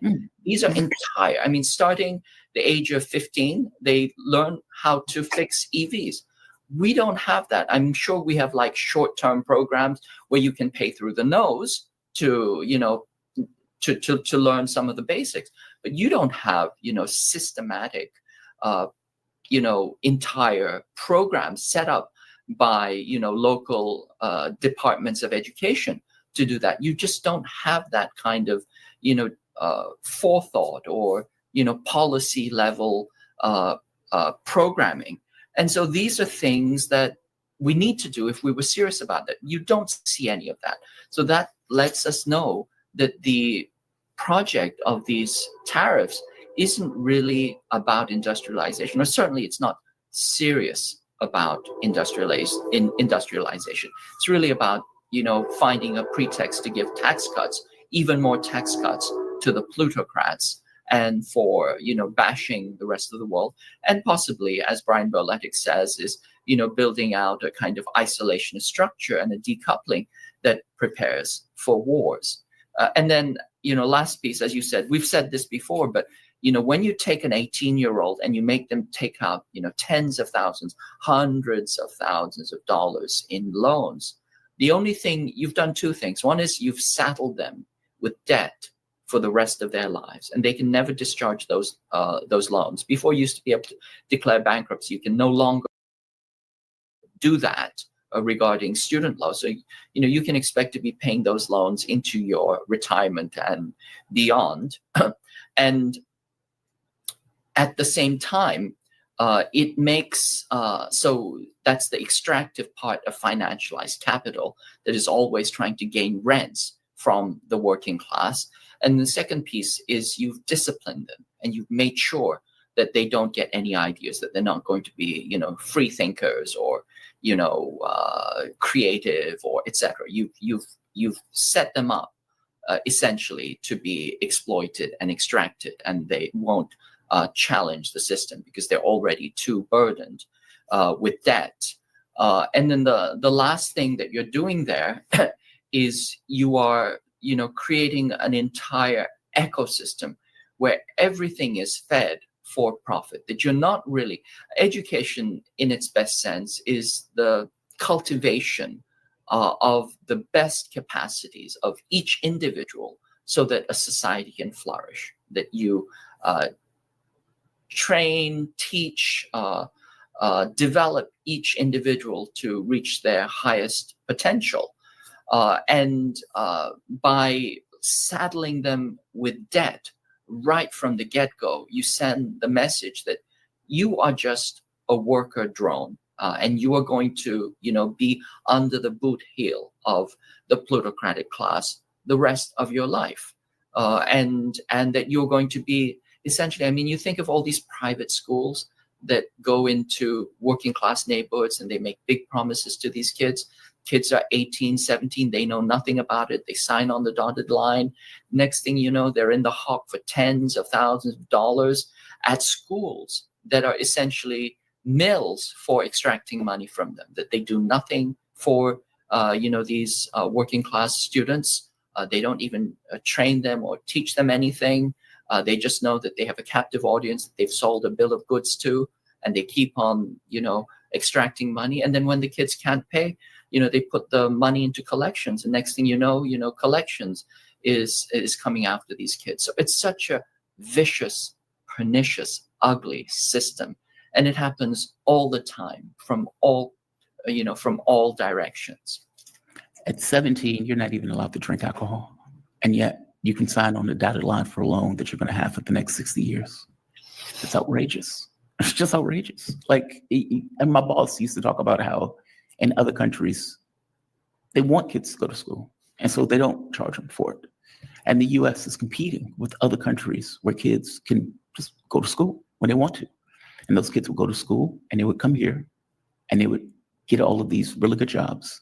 Meaning his point was, you guys are screwing yourselves in regards to the world economy and the world market by putting this on the backs of children in this way. You're damaging your workforce, your kids.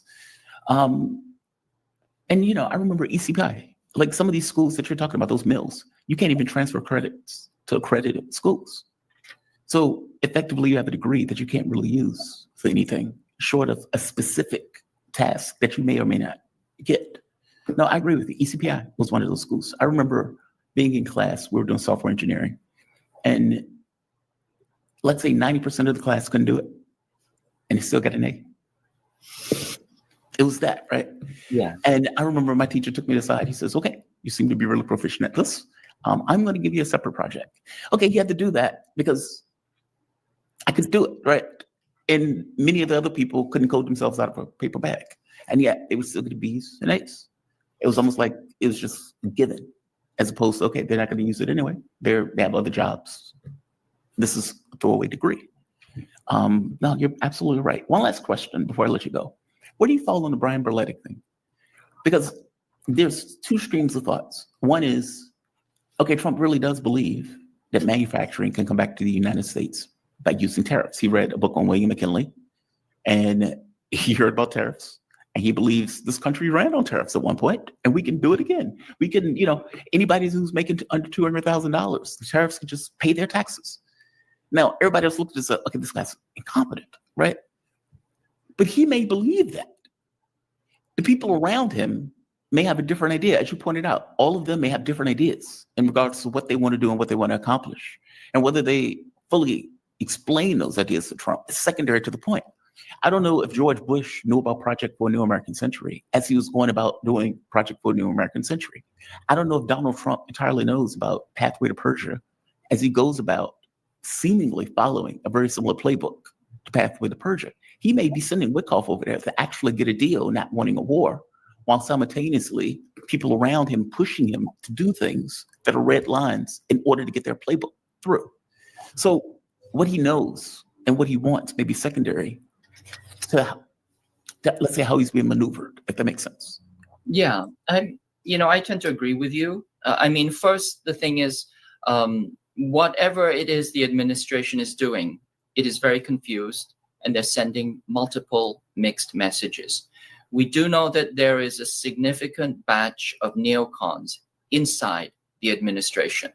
Is that Trump's agenda? Were they recommended to him? Were they forced upon him? How successful are they? All of these things will remain to be seen.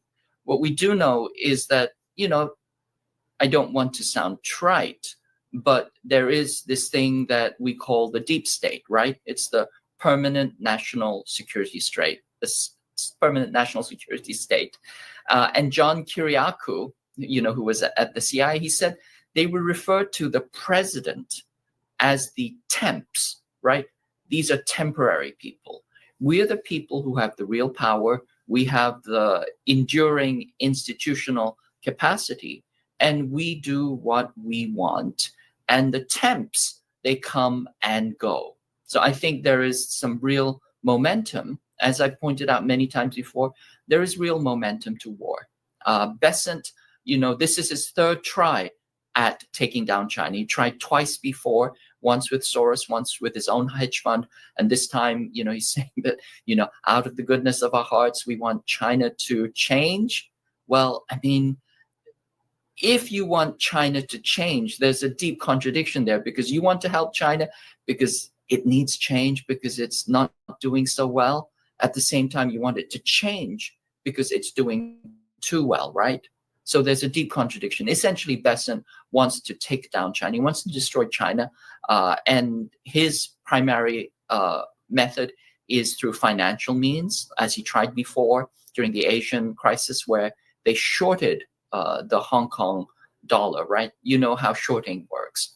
Essentially, when you're in business, the rule is to buy low and sell high, correct? Okay. When you're shorting something, you're kind of inverting the timeline, or you're moving against, the stream of time.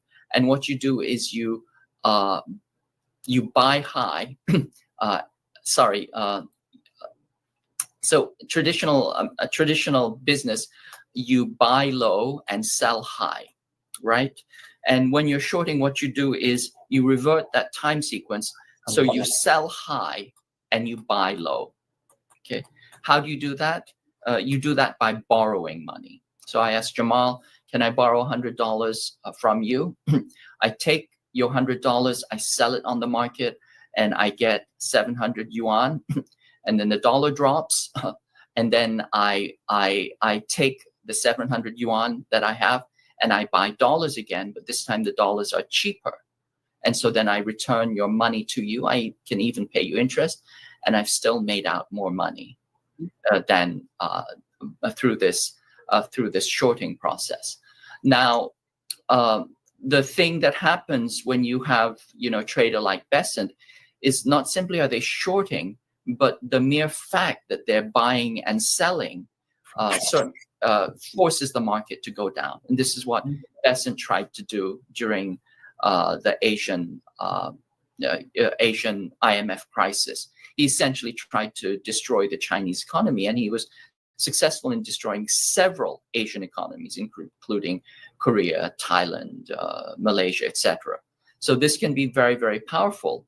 And they made what, $6-8 billion from this, run on currencies in Asia. Although it cost those countries, it cost them hundreds of billions of dollars. But these are ruthless people. I mean, they see. I mean, Soros' agenda is to destroy China. I mean, he sees China as the primary threat to his notion of whatever is a good world. And Besant was his field marshal. He was his campaign manager in attempting to attack China. And so he tried it under Soros, and then he tried it with himself. And this is his third time. And now he has tariffs to do that. So he's waging financial war. He's the general of financial war.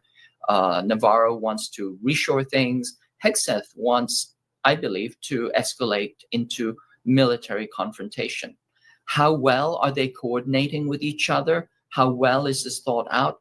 I'm not so sure about this, because if they were thinking things out, they would think about sequencing and critical paths, and they haven't done any of that. Essentially, they're all kind of, just throwing something at the wall and seeing if they can, make it happen.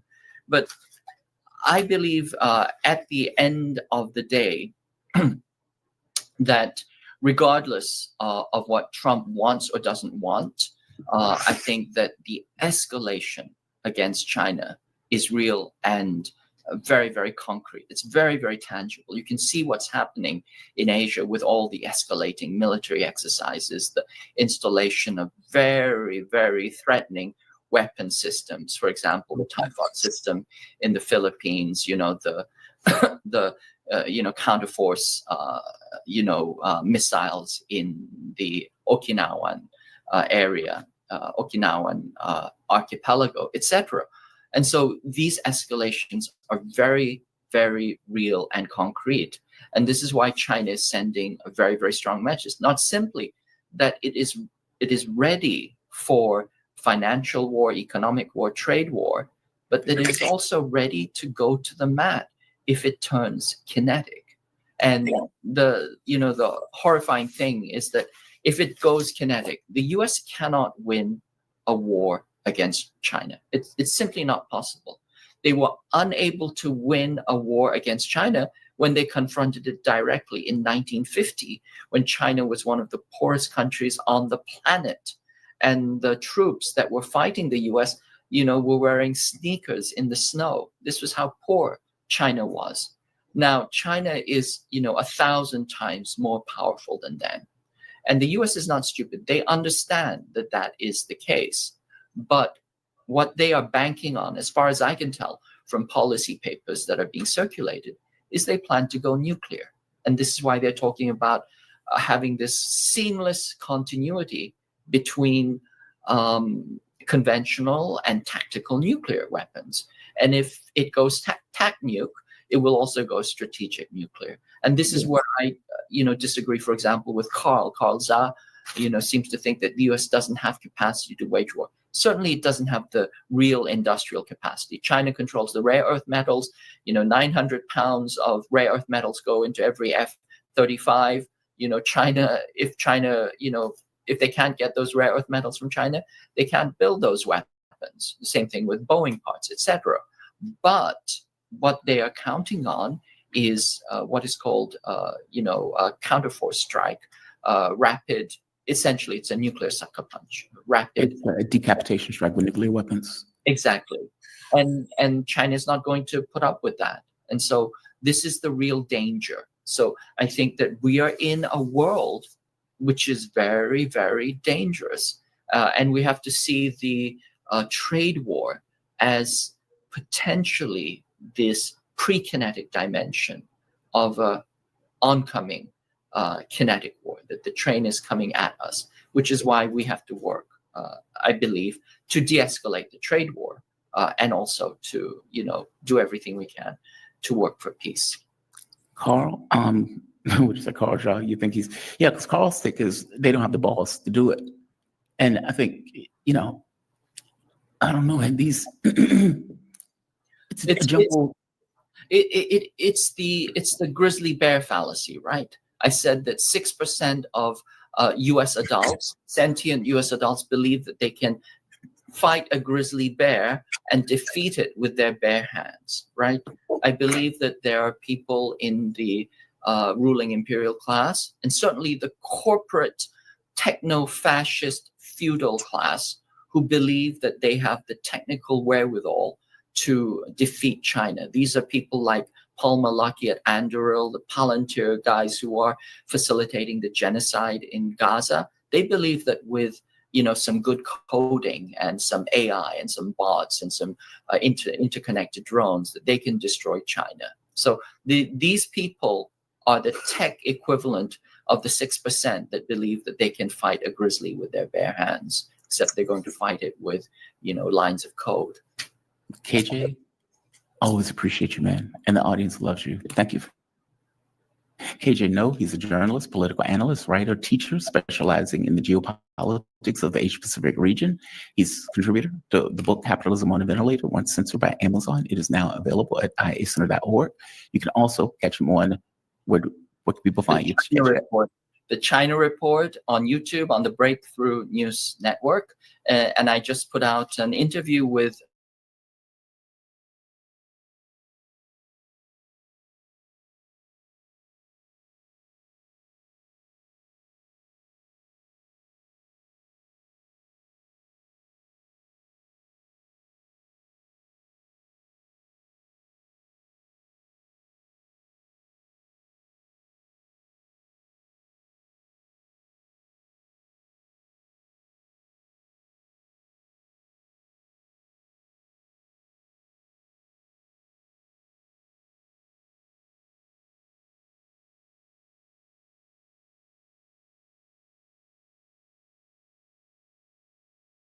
an F-18 fighter jet off the platform of the USS Harry Truman, but it's not exactly what you think.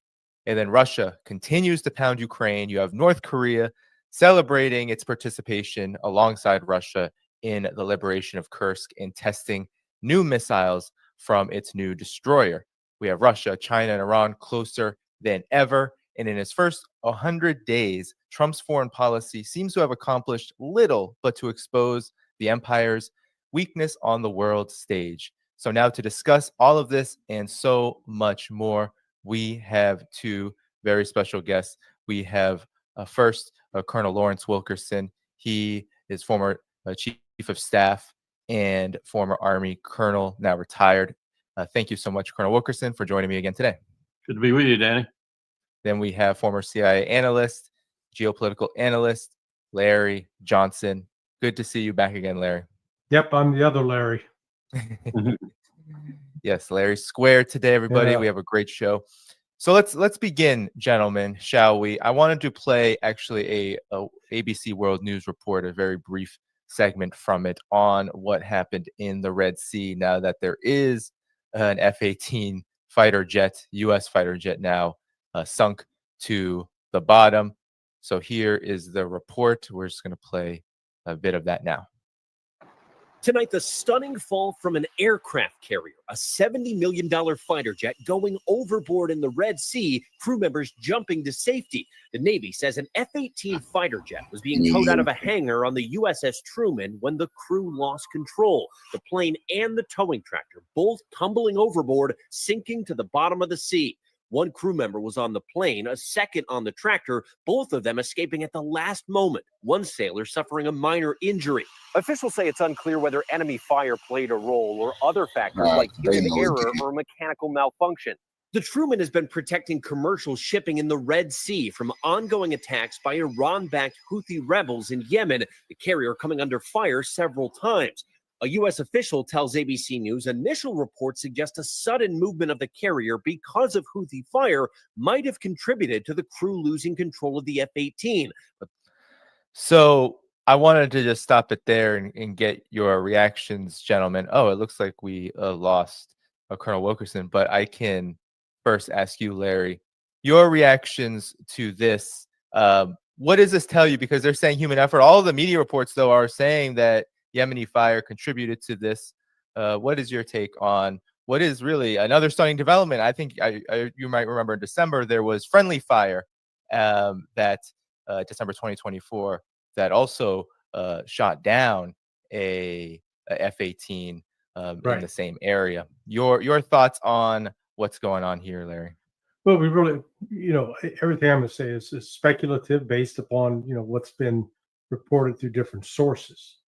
But, the most credible explanation is that the ship was making an emergency maneuver, and that meant a sharp turn at full speed.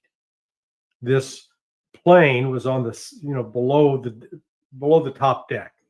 So, below the top deck, you've got these hangars, the hangar deck, essentially, where the planes are stored. And I guess they were in the process probably of moving it to an elevator, which is on the side that would then bring the plane up to the top, is what appears happened. And they had just moved it into position when all of a sudden they get this threat, and do the emergency maneuver. And in doing that, anybody that's been in a car, let's say you're making a hard right turn, and if you're sitting on the left side, that G-force takes you the opposite direction. So gravity took over. I note that this plane costs twice as much as a Predator, and that over the last 7 weeks, the Houthis have shot down 7 Predators, 1 a week. So this is becoming a costly misadventure for Donald Trump's Navy. Yeah. Colonel Wilkerson, I'll bring you in here about your reaction to what is now an F-18 that is at the bottom of the Red Sea. All of the reports are saying that Yemeni fire likely had a big role in this. I don't really think it makes much difference whether it did or not. I think we're stupid. I think we're insane. I didn't go to the Naval War College and write my dissertation on CVBGs and direct submarines and direct support thereof and other things like that to not be a knowledgeable, if you will, would-be sailor. I may be a soldier, but I've spent more time at the Naval War College than any other of the war colleges. And I'll tell you, the stupidest thing in the world is to enclose a carrier, whether it's in a strike group or, as we used to say, a battle group. We don't have battle groups anymore because we don't have enough ships to compose them. They're strike groups now. And to put one in a confined sea like the Red Sea or the Persian Gulf is insanity, absolute insanity. And I have just been waiting for that to be corroborated by some intrepid dude who takes one out. If you want to get into some really serious stuff with the Navy, take your capital ships and put them into confined seas like we're doing now. We've even put one in the Persian Gulf. It's so shallow that you could bring it down with a mine or a makeshift submarine or whatever. This is stupid. We're not using our assets properly, even in the sense of their employment, but we're certainly not using them properly to pound the hell out of the poor Al-Ansar, Houthis, whatever you want to call them. Probably the only people who are really putting up some resistance of consequence to the slaughter in Gaza. Yeah, I'll just pull up an image of the route, Larry. Here's allegedly what the USS Harry Truman had to do in order to evade the fire. A very, very sharp turn. And talk about, Larry, what you make of this ongoing war, because reports are now that the United States has hit 1,000, some say 800 targets in Yemen. But even military defense news is saying that it's essentially all civilian targets.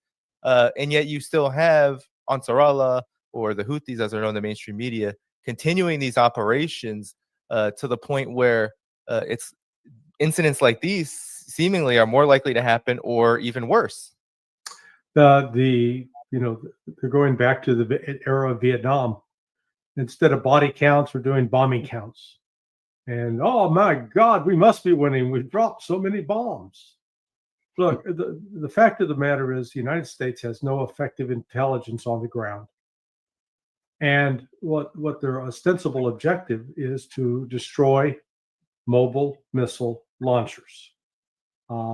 Those missile launchers are kept underground. And they're kept underground in locations that no matter how many bombs the United States drops on it, is not going to destroy what's underground. The Houthis have learned from the North Koreans and the Iranians how to do that. So without effective intelligence, we're sort of guessing. And I guarantee you that the guys who are given the task of coming up with new targets are just like, scraping the bottom of the barrel because they can't come up with anything that's actually going to be effective in defeating or destroying the Houthis. And this goes back to World War II, where you always had these, at the time it was Army Air Corps, but later Air Force. They're always convinced, man, all we got to do is just drop enough bombs. And boy, that'll force a surrender. It's never worked. We got 80 plus years of history where it just hasn't worked. And so now that Hegseth and Company are the only way you can get be in a good position to attack a mobile launcher in Yemen is you got to have a predator in the sky. It's got to be armed, and you've got to be able to say, oh, there it is, and then give the immediate order to hit it. But even doing that, the Houthis have managed, like I said, in 7 weeks to take out 7 of them. That's a minimum of $210 million. Or if you take the $40 million charge, it's a $280 million. And then, tack that on to a $70 million plane. And that's just in less than a month. They've blown through almost $500,000 when you factor in the cost of keeping those ships at sea. Colonel Wilkerson, Marco Rubio has said that Trump's first 100 days of U.S. foreign policy has been absolutely game-changing and beneficial to U.S. national security interests, of course. Sorry. I wanted you to talk about this. That you could say that with a straight face, man. That's oh man, yeah, no, it is difficult. It is difficult. But Colonel Wilkerson, it seems like the Trump administration is going to continue onward with this bombing campaign in Yemen. And you talked about how putting the USS Harry Truman here is stupid. Talk about why then the United States would put their aircraft carriers in the Red Sea, in the line of fire. What exactly is, from your military expertise, what exactly is the purpose of this? Is it, I guess I'm confused by it, given that all I've seen is these constant battles between Ansar Allah and the USS Harry Truman, which generally lead to either retreat or what we saw with the F-18. All I can do is give you the answer I gave you before. We're stupid. And I don't say that lightly.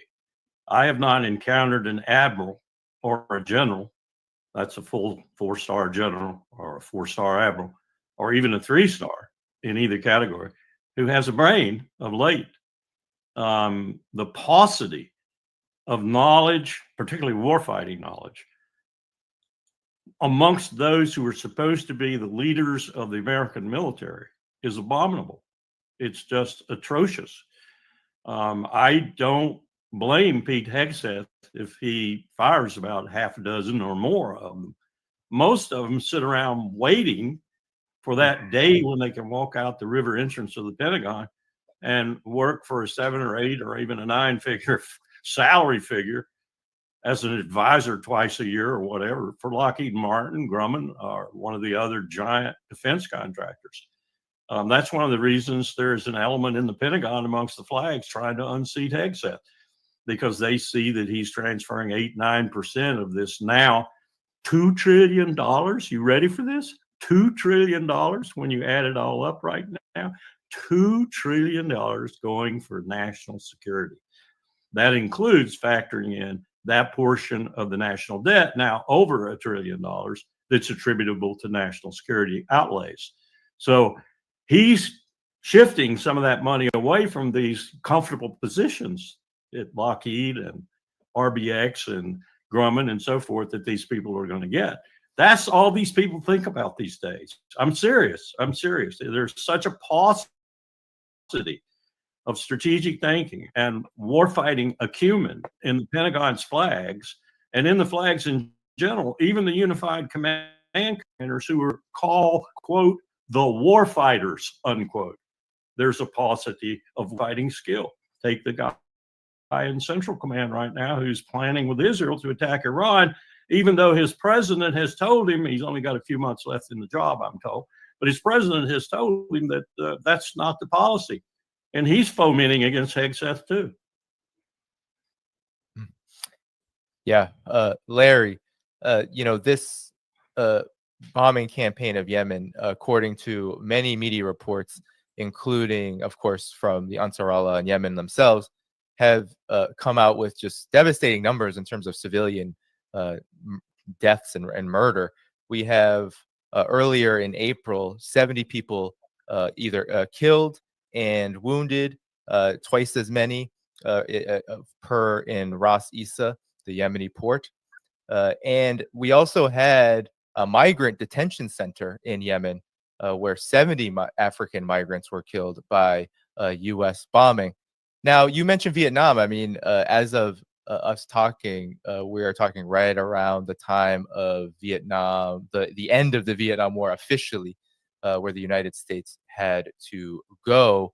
Is this going to be the result of the U.S.'s bombing campaign? Is this going to be another Vietnam moment? Because unlike the Biden administration, which did at least cease its bombing campaign relatively quickly during its participation in the 15-plus month genocide that is still ongoing in Gaza, it stopped its Operation Prosperity Guardian, or at least rolled it back. Donald Trump seemingly is not doing that at all, and actually is doubling down on continuing. Well, Trump and his team didn't learn anything from the Biden team, who didn't learn anything. I mean, this is bipartisan stupidity, to be honest about it. The Trump's folks came in with, and Trump himself, I guess, they assumed, oh, Biden wasn't really trying. Biden didn't use all the force that's necessary. And if we just step it up, boy, we'll get results. Again, I've heard this argument so many times with respect to Vietnam. We didn't lose. We just didn't try hard enough. It's a load of crap. We have trouble being honest with ourselves about the actual limitations of our military power. So, they've restarted Prosperity Guardian. They gave it a new name. And my God, we're going to show those Houthis. And all they're showing is that the United States is, a little impotent in the Red Sea. Colonel Wilkerson's exactly right about how foolish and dangerous it is to put, a carrier and its accompanying destroyers and cruisers in what's really a confined piece of water. Locating a ship like that is tough, and Yemen on its own doesn't have its an ISR capability where that they can go up, find it, locate it, pinpoint it, and then put the coordinates in on the missiles. That's, I think, one of the main reasons we've not yet had an actual carrier or destroyer sunk, simply because they're constantly moving, and it's not like those ballistic missiles that are being fired at it are being flown like a drone, where you have a pilot remotely piloting it. So they've got themselves into a quagmire. They can blow up and kill a lot more civilians. All that's going to do is further enrage the Houthis and convince them that they're doing the right thing. And ultimately, it's leading other countries to look at the United States and realize they're not actually as powerful as they claim to be. We're being exposed as that little man behind the curtain. Yeah. Yeah. Colonel Wilkerson, anything you want to follow up there? No, I would just say that I think what we're looking at here is a case of Trump not knowing exactly what he's doing, like in so many other things that he's involved in right now. And that's a dangerous place to be for a president, especially when you have people arrayed around you, some of whom you selected yourself, that are not, in some cases, remotely competent in the positions in which you place them. And in other places, the learning curve is a little bit steep. Take Marco Rubio, for example. I'm sure that he might have the capacity someday to be a good diplomat, a good Secretary of State, but the Senate is not a preparatory place for that, and especially not the way Rubio treated his senatorial position. It's not a place to develop a diplomat. It's not a place to develop a man who has experience and talent and skill at working with other powers in the world to achieve American interests. So it takes time to get up to speed, if you will. Well, they don't have any time because Trump has put them in the ball game right off the bat, major ball game. We've got all these different things going where we're risking our power, risking our reputation. A headline in Haaretz this morning. Here's what it says: Trump, Netanyahu, and the death throes of the American and Zionist dreams, unquote. Wow, that's a headline of an editorial in Haaretz, the oldest newspaper in Israel. Someone is seeing through the looking glass clearly. We're destroying ourselves, and we're doing it over minor episodes and instances. In the same time, the major ones like Ukraine and Gaza itself, Lebanon, now Israel bombing Syria again and killing people in Syria.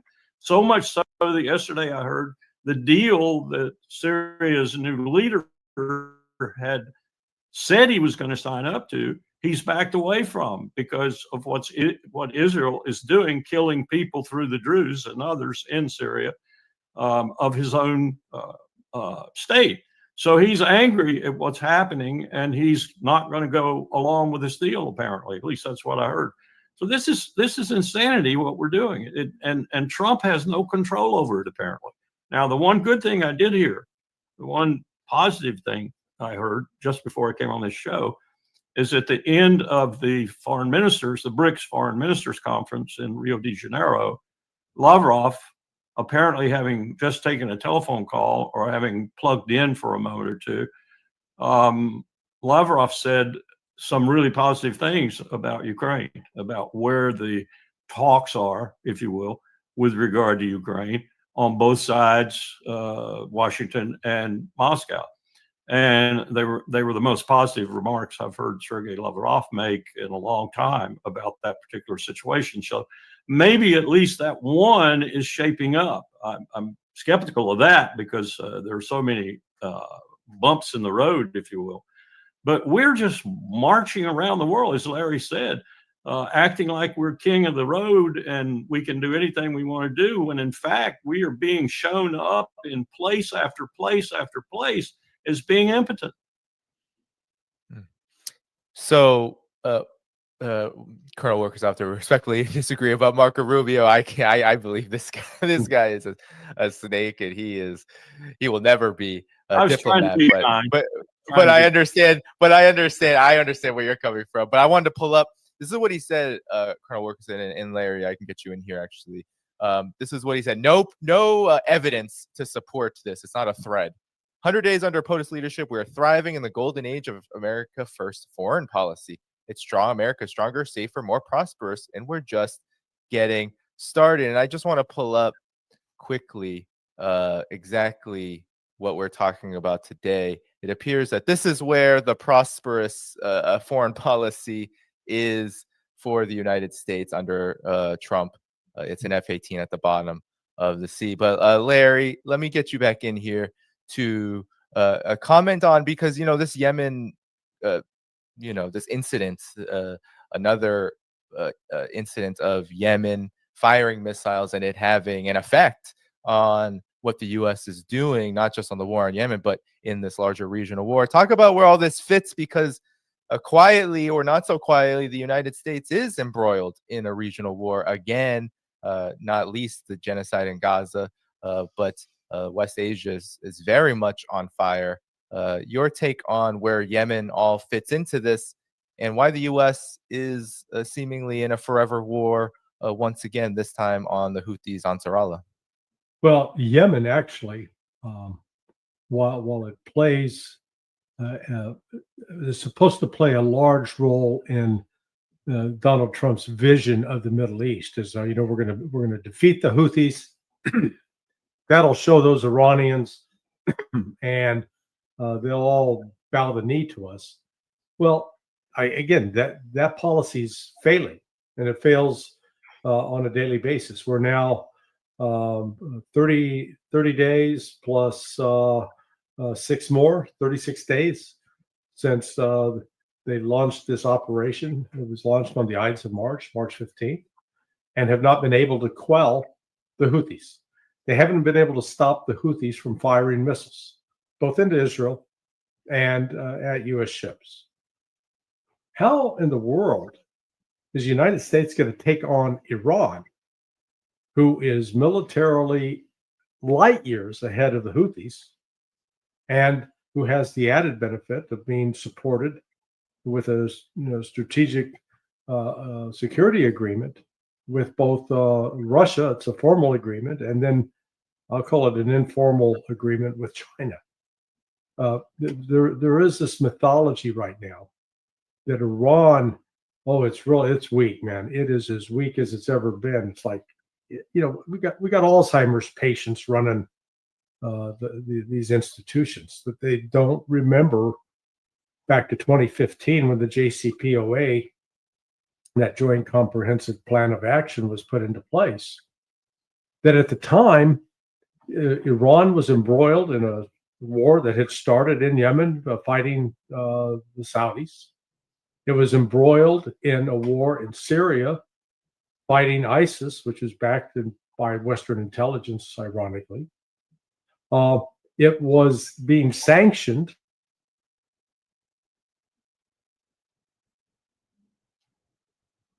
Looks like we lost This is Larry. not good for internet.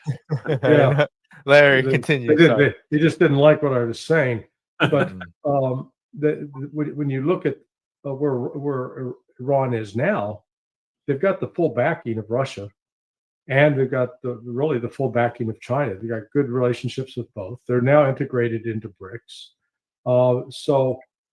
And they have developed missile capabilities and anti-ballistic missile defense systems, along with having some given to them by Russia.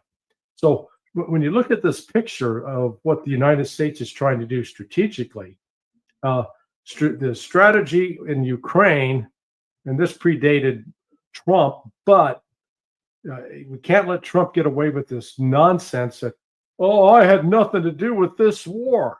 I don't know, Danny, if you had a chance. I did a 3-part series looking at all the data on NATO and U.S. EUCOM military exercises dating back to 1992. Under Donald Trump, the Ukrainian army tripled in size when you consider both active duty and reserves. Wait a second, tripled? Russia wasn't tripling in size. Actually, Russia's military was decreasing in size during that period. It's also during Donald Trump's tenure in that first administration that they were conducting anti-submarine, and this is the word listed from the exercise, warfare and amphibious warfare. Those are not defensive exercises. Those are exercises in prep for offensive operations. This was all under Donald Trump. And then in September of 2020, Donald Trump was still president last I checked. He authorized, or his Department of Defense authorized, the flight of B-52s along the coast of Crimea. Now, don't give me this crap that you're some sort of, I'm just an innocent bystander here. God, those Obama and Biden, man, they got us into this mess. I'm going to get us out. he can get us out right now by pulling the plug on the whole damn thing. But instead, he's trying to keep up the pretense that he's got some Trump cards to play with Russia. Meanwhile, he continues to facilitate the genocide of Israel. It looks, though, that there's an escape valve. Russia is going to help him make a deal with Iran, and the deal is going to be very simple. Iran caps the enrichment program at 3.6%, turns everything else over to the Russians. The Russians keep it. The Russians run the 20% enrichment for medical isotopes and guarantee Iran supply of that. And Trump has prevented, and they get a permanent, firm guarantee with inspections that Iran will not build a nuke. Now, will Trump take that deal? Or will he say, well, no, since you're not going to give up all your missiles and you're not going to swear off contacts with Hamas, Hezbollah, and the Houthis, we're going to go to war with you. You will find out exactly how profoundly, if this man is really stupid or not.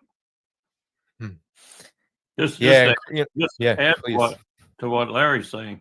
I watched films yesterday that really took me back to 2006, I think it was, when Powell picked up the phone and called the president, George W. Bush, and said they just had a huge earthquake in Bam, centered on Bam in Iran, and we need to do things. I'm seeking your authorization. And Bush essentially said, I've already ordered things to start moving. There are search dog teams, there are fire departments alerted, all manner of support and help was going to our enemy, Iran, because eventually there'd be 30,000 plus deaths in this earthquake that occurred. Yesterday, I watched films of Russian airplanes dropping chemicals and water on the fire in Bandar Abbas, no doubt started by Israel. Wow, I said to myself, this is a real change. Russia is the humanitarian power in the world now, and on TV being displayed globally as such, whereas the United States is on TV being displayed as a stark raving idiot, bombing people in Yemen. This is incredible, the change that's taking place. And Trump, as Larry just said, and Biden, Blinken, and Sullivan presided over a lot of this and put the finishing touches on it in terms of absurdity and insanity. And Trump backing away from being a warmonger is laughable. Yeah, and I wanted to, given that, a lot of people say that Russia, as you said, Larry, that Iran is weak and Russia will never come to the aid of Iran. But we just saw Russia and North Korea, DPRK, just announce that they worked very closely. They were working hand in hand as brothers, as they're saying, to liberate Kursk. I think sometimes people think of this too literally, that Russia is going to go full force militarily in for Iran if there's a war. But what do you make of that Kursk situation where reports, Russia was not commenting on it all the way up until victory, and then they confirm what the Western media was so hysterically going mad about? Well, they only confirm part of it. Let's be clear. Right. Western media was portraying that, oh my God, the Russian military is so weak, they're having to have 10,000 North Koreans come to save them. That was the Western media narrative. That was a lie. What this was Kim wanted to get one of his boys to get their feet wet, and asked Putin if he could send 800 troops to fight in Kursk, and they were embedded along with under Russian leadership. And the Russians, they were, on the one hand, they said, yeah, boy, these were some really very courageous fighters, man. They were fearless. But then the Russians were also saying at the same time, and they were a little bit reckless too. So, they got some good experience, but it was not a critical element that Russia needed.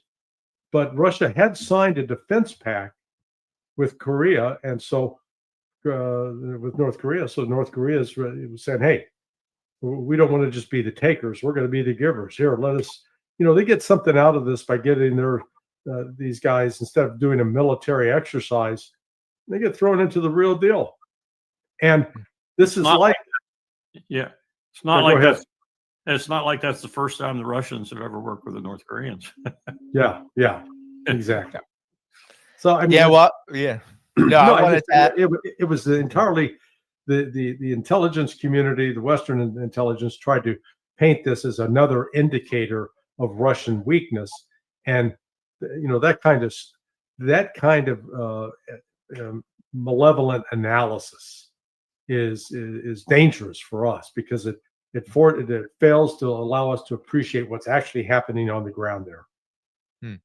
Well, I think there's some more blame there too for the empire, because I think it was a direct reaction of our stiff arming in South Koreans, because they didn't want to do it, to ship, I think it was 500,000 artillery rounds to Ukraine. Mm-hmm. That Putin decided to get a lot closer to North Korea. I mean, we caused that, I think. Yeah, that's a good point.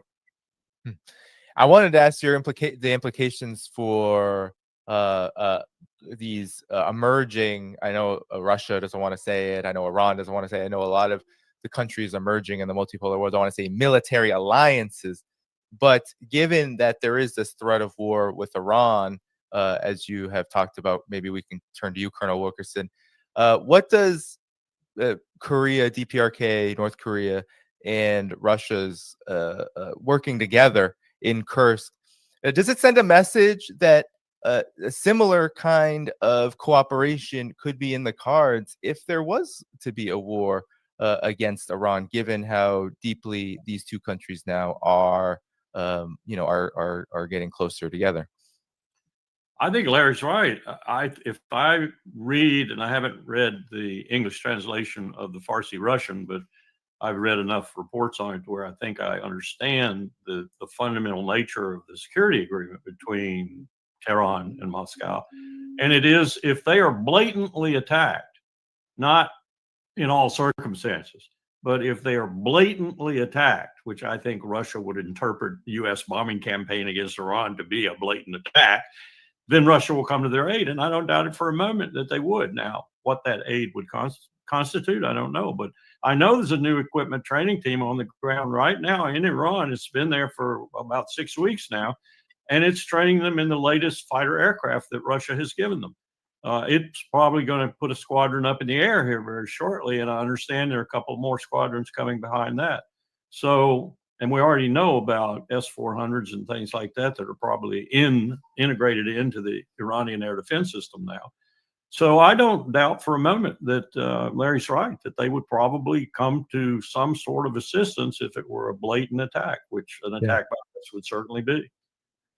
Yeah, when you look at that agreement, there are 47 articles, and I think it's Article 5, ironically, of that agreement, which the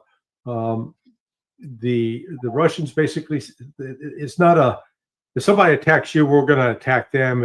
It's not that kind of language, but it's language saying that that basically, if Iran is attacked and it's a violation of Article 51 of the UN Charter, then Russia will basically be there to defend and support Iran.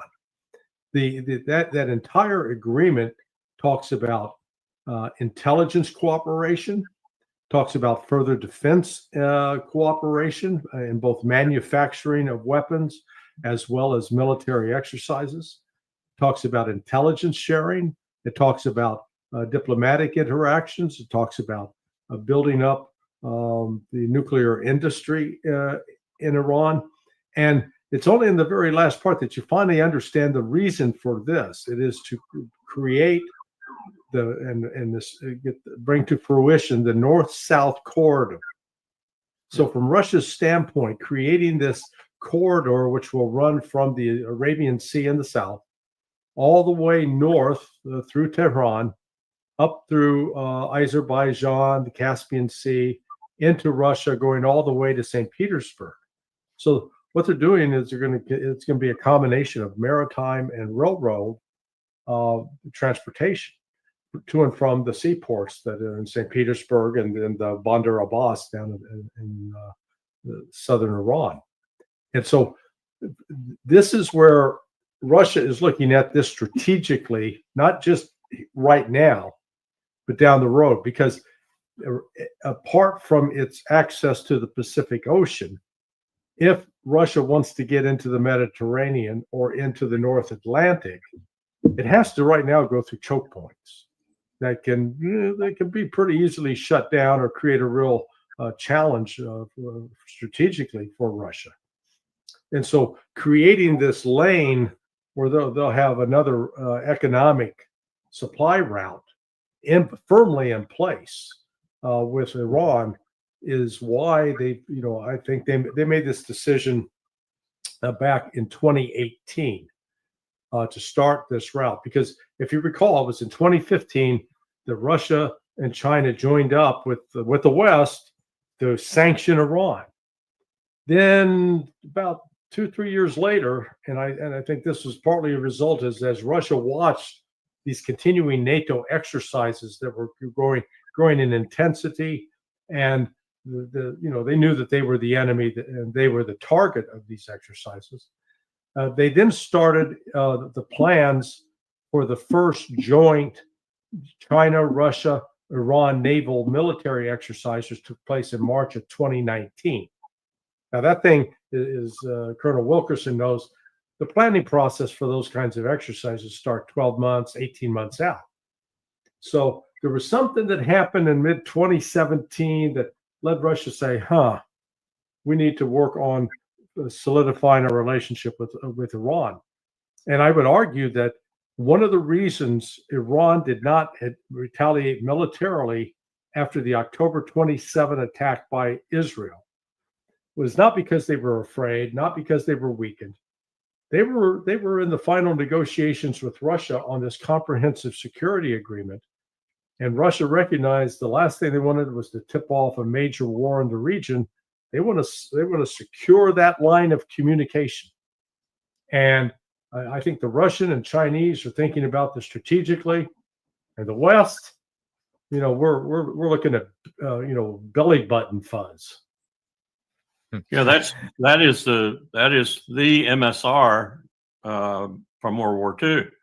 Murmansk was only slightly in tonnage and throughput more of a logistics hub for the Soviet Union during World War II as this route.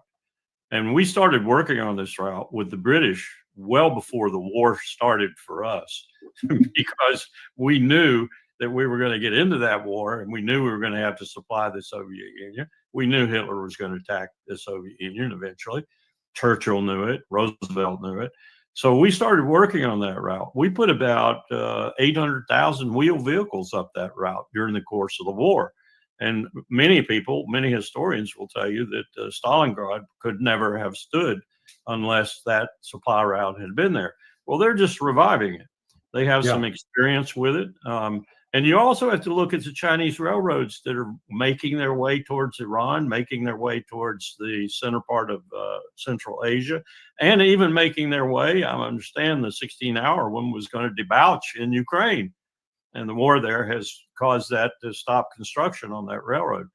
But all of this is going on because the East is becoming the power center of the world, not only the population center of the world, with 4 out of 5 of every human beings on the planet. We have 1 out of 5, if you will, in our hemisphere. And you can throw lots of things into that if you want to, but it's still about 4 to 1 in terms of population. And that's an old route that is going to save them a lot of time at sea, a lot of money, consequently, because sea passage is more expensive than land passage. And it's a game changer. This is what a lot of the great game was about towards the end of many of the old Eastern empires and the beginning of the Russian, the French, the Spanish, and the British. And the British and the Russians actually contested this for a long time. The Russians wanted to do, as Larry said, they want to get down there to the end of the Persian Gulf, but the British had a block there. and the Russians couldn't get down there. So this has been a contest for a long time, and now they're winning it. They're winning it big time. Yeah. Yeah, and this gets me to the question before we head to the Ukraine question. I wanted to ask you all about then the U.S. is, I guess, under Trump, but of course this is a broader situation in West Asia because there are many who believe that now, Colonel Wilkerson, maybe you can actually kick this off.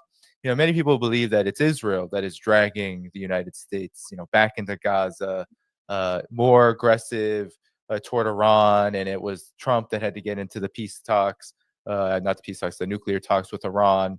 But you have Israel begging, demanding strikes.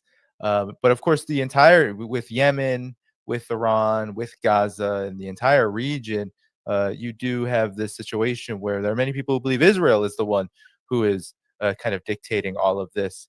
Colonel Wilkerson, what do you have to say to this? Because you've been very vocal about war games against Iran and about why the U.S. is actually continuing, even under Trump, who promised peace, even a ceasefire in Gaza before he came in.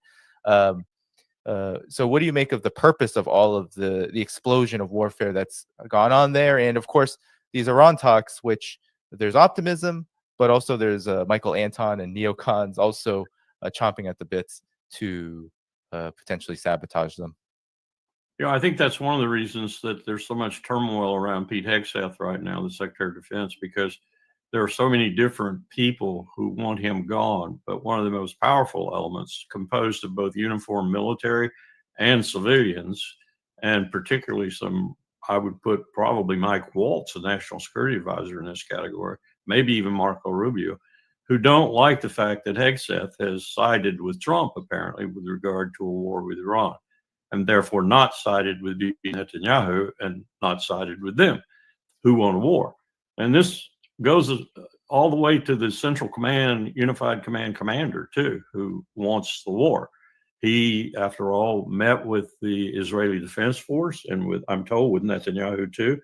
And they did some extensive planning on a combined strike against Iran, combined Israel and the U.S. He's only got a few months, I think, left in the job, and he wants a war before he's gone so he can write his book, My American Journey, and make lots of money. I mean, I could only assume that, but this is the way these people think these days. So that's mitigating, not mitigating, but militating against Witkoff and Trump, who I think genuinely, and Trump has empowered Witkoff. We've seen this because Waltz came out between the first meeting in Muscat and the second meeting and said Witkoff essentially denied that Witkoff had been right, that Iran had to completely disarm in one of the most dangerous regions of the world, if you will. And that was not what Witkoff had told the Iranians, as little conversation as he had directly with them in Muscat. And therefore he was wrong. Well, Trump apparently backed Witkoff, and Witkoff went back and said the same thing again in Muscat and even made more impression on his interlocutors from Iran.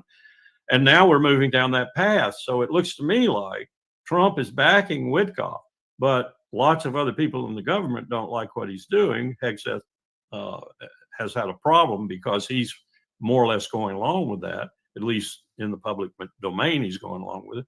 Don't know how he feels privately, but he's going along with it in terms of the president, which the Secretary of Defense should be doing. I mean, after all, they're the two people who command the military. So I think we've got a possible chance here that Trump might be, not lying on this one, that he really is empowering Witkoff to effect a deal, which will be principally a deal of verification, just like the JCPOA was.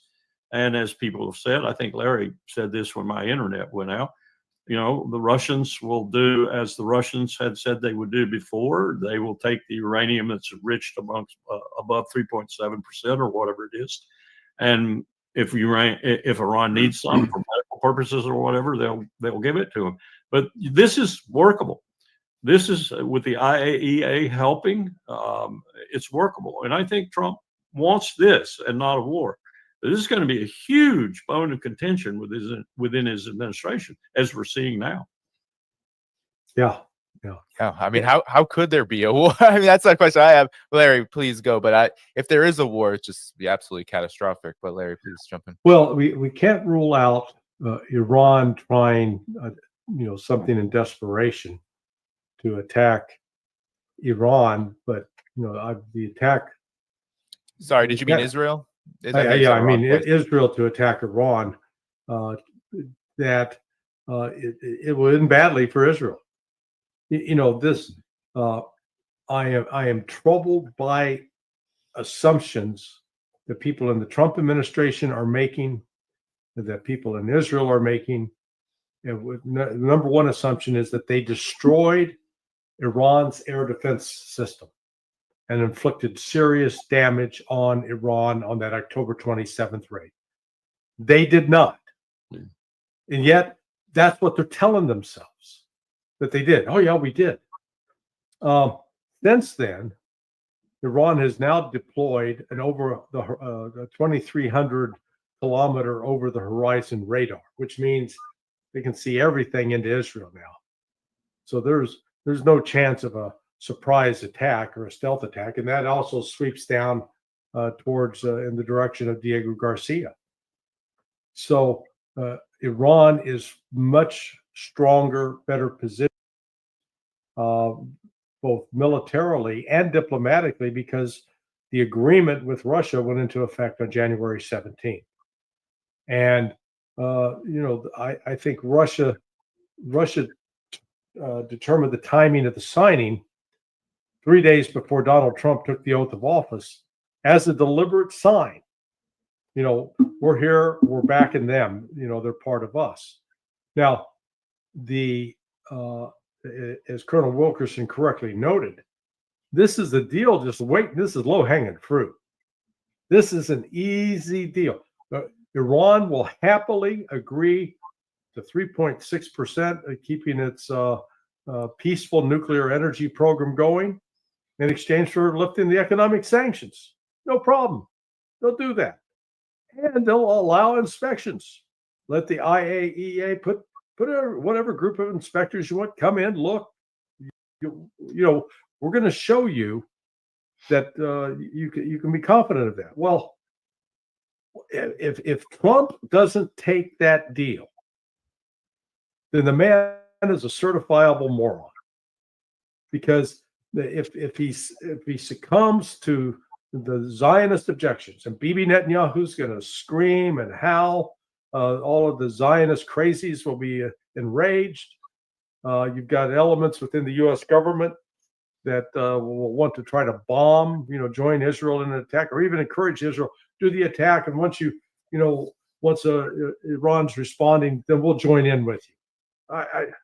But if Trump takes this, and this is now the fourth week of talks. It started 3 weeks ago, and I was always saying, I was always waiting and watching. If they come out of that meeting, questioning each other's mother's sexuality, then we got problems. But that didn't happen. Each time they came out and reported productive talks, and then even as when Witkoff did his, volte-face, first said, "Oh yeah, we're just enrichment," then no missiles and all this other stuff. I thought, well, that's going to blow it up. But I guess he went back into the talks, and that didn't come up again. Yep. So the key player in this that I don't think has gotten a lot of attention is Russia, because Russia with Witkoff is giving them assurance. They said, we can guarantee Donald Trump that they will never build a nuke. We'll make sure of it, and we'll help you get the inspections. Trump needs to win because he's getting his ass kicked on tariffs in China. The Houthis are whooping up on him in the Red Sea, and Russia's crushing it in Ukraine. So, man, he gets this. He can say, hey, my first 100 days, I got a nuclear deal with Iran. That'd be the smart thing to do. I can't tell you with any certainty that he would want to be that smart. And the other thing we forget, Larry doesn't, I know, but Russia was a part of the Perm 5+1 in the JCPOA. Right. And they were as concerned at that time about Iran as anybody else in the group.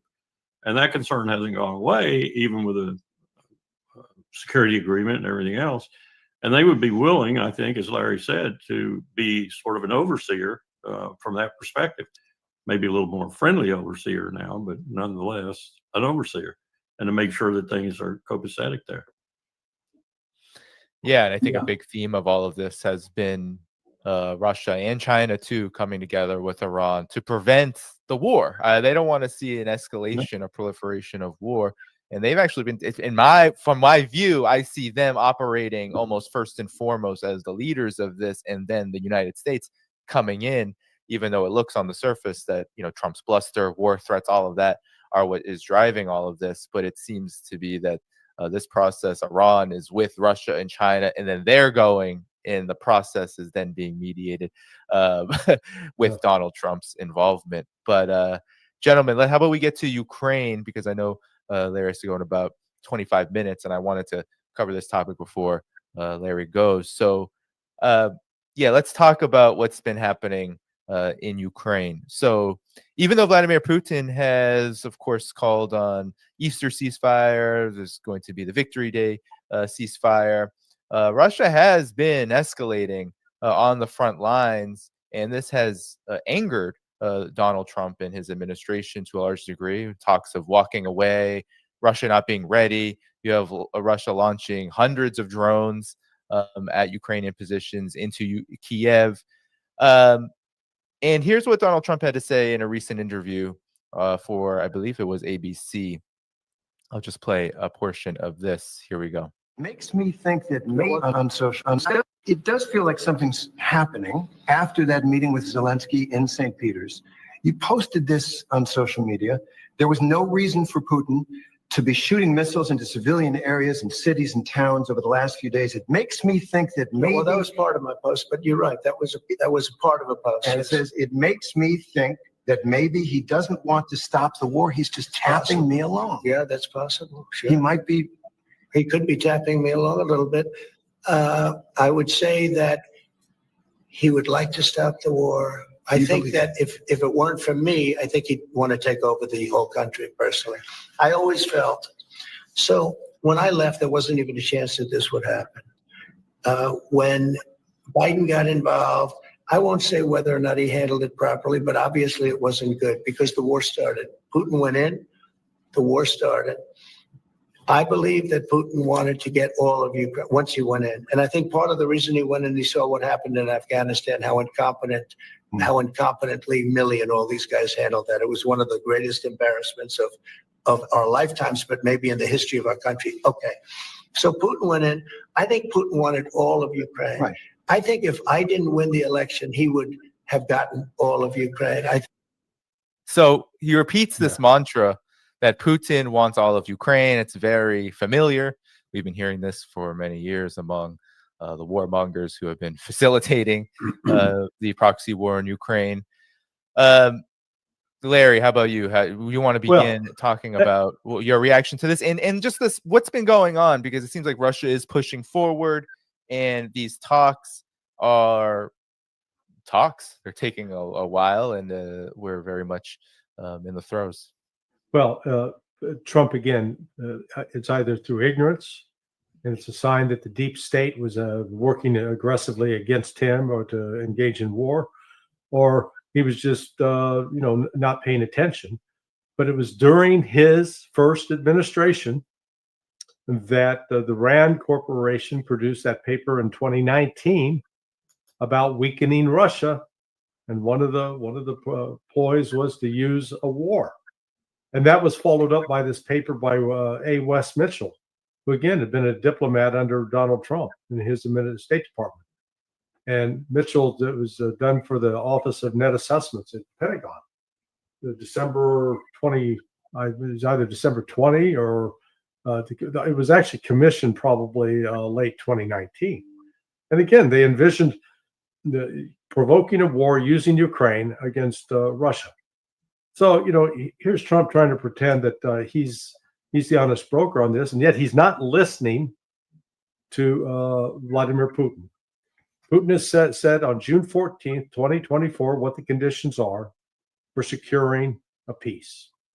That has been repeated, that same plan repeated over and over and over by Sergei Lavrov, Foreign Minister, Deputy Foreign Minister Sergei Rybkov has said it. Peskov, press spokesman for Putin, has said it.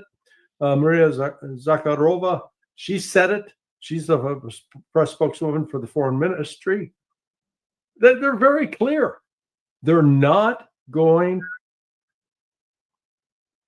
Oh, it looks like we got Larry Johnson is cut off. We'll Place. get him back Number in. Oh, there he one. is. Yeah, Larry, you number got cut one, off for about 5 seconds. Do you mind okay. maybe pulling it back? Yeah, Russia's not going to agree to a ceasefire until first the West recognizes that Zaporizhia, Kherson, Donetsk, Luhansk are legitimate parts of the sovereign territory of Russia. That's not negotiable. That's not up for bargaining. That is a firm position. They're not backing away from it. And what Russia's doing right now is they're moving into Sumy. They're moving into Kharkiv. They're also making advances up into Dnipropetrovsk, which is just east of Donetsk. They're going to wind up occupying 4 more oblasts in Ukraine that are just to the east of the river. And that gives Russia incredible negotiating leverage over the West.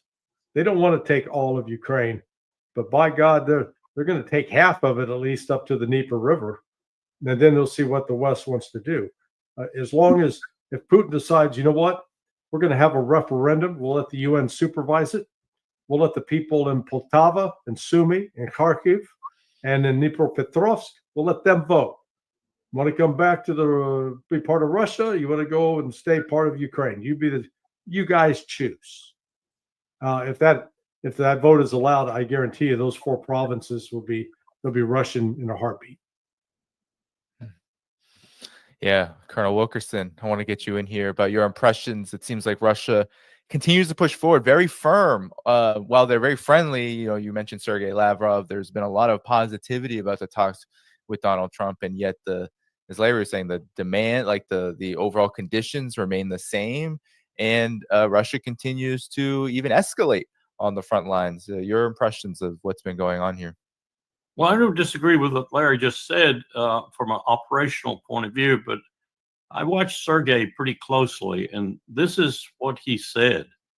And I assume that it was said in English. I don't know because there's no translation associated with it, but quote, there is hope that the promising trajectory, this is today, there is the hope that the promising trajectory of Russia-U.S. dialogue will become reality. I anticipate a solid confirmation of the reciprocal interest between Moscow and Washington in the very near term. Whether we can translate this mutual interest into tangible outcomes is to be seen imminently. Now, this is in a press conference at the end of the foreign ministers, the BRICS foreign ministers meeting in Rio de Janeiro. He went on to say, we advocate for an honest and equal dialogue aimed at building a balance of interests. The United States has reciprocated now with similar signals. Russia and the U.S. are working together across multiple domains. In fact, they continue to cooperate literally as I am speaking. The positive side of these developments is widely recognized. Now, maybe he was just saying this as pablum for this BRICS Foreign Ministers Conference, but that's not like Sergei. That sounds as positive as anything I've heard come out of him in quite a while with regard to Ukraine.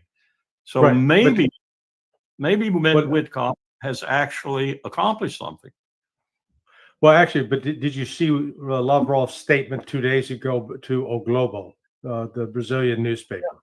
Yeah, but this is April 30th right now, just a few minutes ago. Yeah, but I'm saying he's not, having met the man, I know that he's not one that's going to flip-flop like this. So what he's talking about is they want to have a good relationship with the United States. But that said, they're not backing off on their demands about how the situation in Ukraine will be settled. So that I don't see those as contradictory. No, I don't either. Yeah, in fact, I think that buttresses the fact that they're going to make progress with respect to Iran. I think that may be what he's pointing to. Could be, but I think we're on the verge of something, and I think Trump has done what several people have advised him to do, and that is to tell Zelensky to go to hell. Stop. I hope you're right, brother. I hope you're right. and he's going to stop everything going to him that is U.S. supplied. Get the U.S. out of there so we don't lose any more people like we did probably in that last shot Russia made, and use some kind of sledgehammer with Macron, Starmer, and Merz. Certainly tell Merz if he sends Taurus missiles to Ukraine, we'll cut off relations with Germany or something like that. I mean, you've got to be forceful here, I think, because this is a really tense situation, and you've really got to lay down some markers. I don't know if Trump can do that. I agree with you on that. I do not know.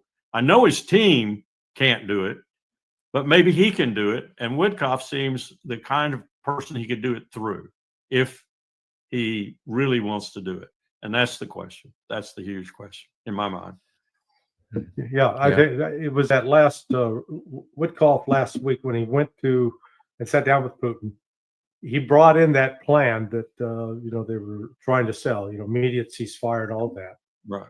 And Putin just said, no, we're not going to do that. However, we do want to talk, and we'll help you out on Iran. We'll get that done. But you need to explain to Mr. Trump, this has been our position since June 12th, and I think he hinted at the possibility, and we will take more territory. We will change our demands. That's why Trump, I think, made that comment. You remember last week where he said something that they've made a concession not to take all of Ukraine. Yeah. Well, look at what he just said in the clip Danny played. I mean, it was absurd. Hey, man, you forget you were president? Do you forget that you were president for 4 years? Also, his assertion, you're playing Biden's game, his assertion that Russia would have taken all of Ukraine if he weren't the president. Hogwash. Come on, let's be realistic, Donald. Now, Trump may have been correct that if he had continued as president, he would have, and Putin came with that deal that was offered to Biden in December of 2021. That Trump would have taken that deal, and they would have avoided a war. Yeah, you might be right. He may be correct on that, but he certainly would have kowtowed to Boris Johnson to be his emissary. Oh yeah, absolutely. What does this say, this particular situation in Ukraine now? What does it say about the U.S.'s overall position? Because, of course, the U.S. right now under Trump is posing as a mediator of its own war. But the problem here seems to be, or at least some may see it as a problem, some may see it as a blessing, is that the United States actually does look like it doesn't have the ability to sway the situation in Ukraine. It seems like Donald Trump is trying actually to get a kind of almost like a refurbished Minsk style accords, and it's just not working. So what does it say about the U.S.'s overall position here with regard to Ukraine? Whoever wants to take that. Russia won. Next question. Yeah. Well, it also ignores the fact that this war would not have happened without the United States leadership in it. The United States provoked this. Frankly, I was stunned by what I learned when I put together all the details going back year by year of how the military exercises grew and how they accelerated after 2014 with the Maidan coup, and when Russia then was officially banned from being even an observer at NATO exercises. And the exercises took a decidedly more aggressive tone. That base at Yavoriv, which is out towards the Polish border, it's in far western Ukraine. Remember, the Russians hit that on March 13th of 2022. and they killed a bunch of, quote, foreign mercenaries. That was a NATO base. That became a NATO base in 2007, for God's sake. So Russia was sending, and when Russia hit it, I didn't fully appreciate that its status as a NATO base at the time. And I guarantee you 99% of the people in America didn't realize that. But the Russians knew what they were doing. They were sending NATO a clear message.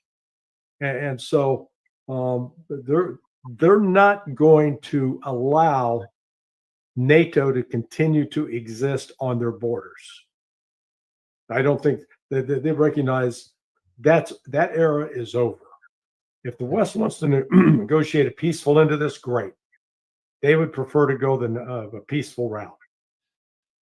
But they're not going to get bamboozled. They're not going to get snookered again.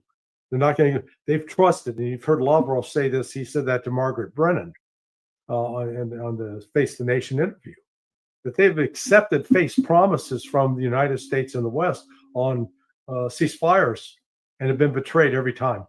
So they're not Charlie Brown, and they're not going to let Lucy tempt them into kicking the football.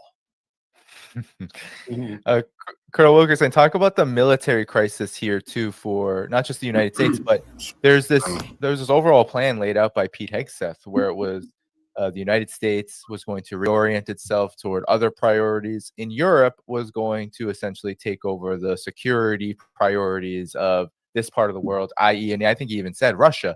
And a lot of these plans that have been touted about by the United States have had peacekeepers involved. And we just heard that Europe as a whole might not even be able to supply 25,000 in total. I think France and the UK somewhere less than 10,000, between 5 and 10. So it's a big problem. What's your take on this overall military crisis that is, given your expertise, that is being exposed here with regard to even just this peace process that the United States is posing, or at least attempting to be the mediator of? I don't think we've got our strategic act together yet. Maybe we won't get it together during the entirety of Trump's administration, given the characters that he's assembled around him. And certainly Joe Biden and Jake Sullivan and Tony Blinken didn't have a strategic approach that made any sense either, whether it was in Ukraine or whether it was the blanket support, which we now know from the documentary that's been released was more than blanket. I mean, Joe Biden crawled up Bibi Netanyahu's derriere. That's how bad it was. And Blinken was his Secretary of State, and Sullivan was right there to aid and assist. So I don't think we have a strategy. And you can postulate the things that are coming out of the Pentagon or out of Washington. Principally, the thing that's coming out is that they think they're going to have to go to war with China sometime, sooner or later. A lot of pundits are saying that too. My old boss, Richard Haas, has been saying that for a long time. John Mearsheimer says it's inevitable that we're going to war with China. If you're going to war with China, or if you suspect you're going to war with China, and you need to make sure that you are positioned properly for that war, then there's certain things you need to do in Europe, like Ramstein, for example. You can't project power in the Mediterranean in a significant way or toward China in a significant way unless you have Ramstein. And there are other places that are like that too. Much of the construction we've been doing in Italy, much to the Italian chagrin, of late has been aimed at the Mediterranean and at China and not at NATO. And that's the reason the Italians objected to it. Terrain's not all that available in Italy. So when you start building facilities that aren't for NATO, the Italians get a little bit concerned. But that's what we've been doing. And it's all kind of incoherent. And on top of that, we're developing the old World War II island chain, including Tinian in the Pacific, from Guam all the way down through Tinian and all the way down, of course, to our ANZUS allies, Australia at least. And we're refurbishing that. And all of that is clearly China looking at it says that's for us. That's purely for us. So if there's any strategic approach to it, it's in those kind of moves, but it doesn't make a whole lot of sense in terms of a smart strategy. A smart strategy, in my view, would be something that Wang Yi and Sergei Lavrov and others like them talk about all the time. It would be an accommodation of and Ambassador Freeman uses the best term here, I think, not multipolar, a multinodal world. And there are many nodes in that world. And those nodes are as important as one another, and none of them are more important than the others. And that's for financial, economic, and eventually meeting the climate crisis, and big time getting a handle on nuclear weapons, because they're just out of control right now. Totally out. We're going to spend, I understand, for this $2 trillion that we're now looking at for the NDAA composite, that we're going to spend $2 to $3 trillion on nuclear weapons over the next 15 to 20 years. This is preposterous. So I think we don't have a strategy. That's my answer to your question. We don't have a strategy. We have pieces of what we say is a strategy out there, but an overall strategy we do not have. I listened to Doug McGregor the other day, and I usually agree with Doug on most things, but didn't agree with him on this. He said we didn't have a strategy in World War II. He's dead wrong. He's dead wrong. FDR looked at what the New Deal had done for America's economy, and he knew that the economy is getting ready to take off like a bat out of a cave.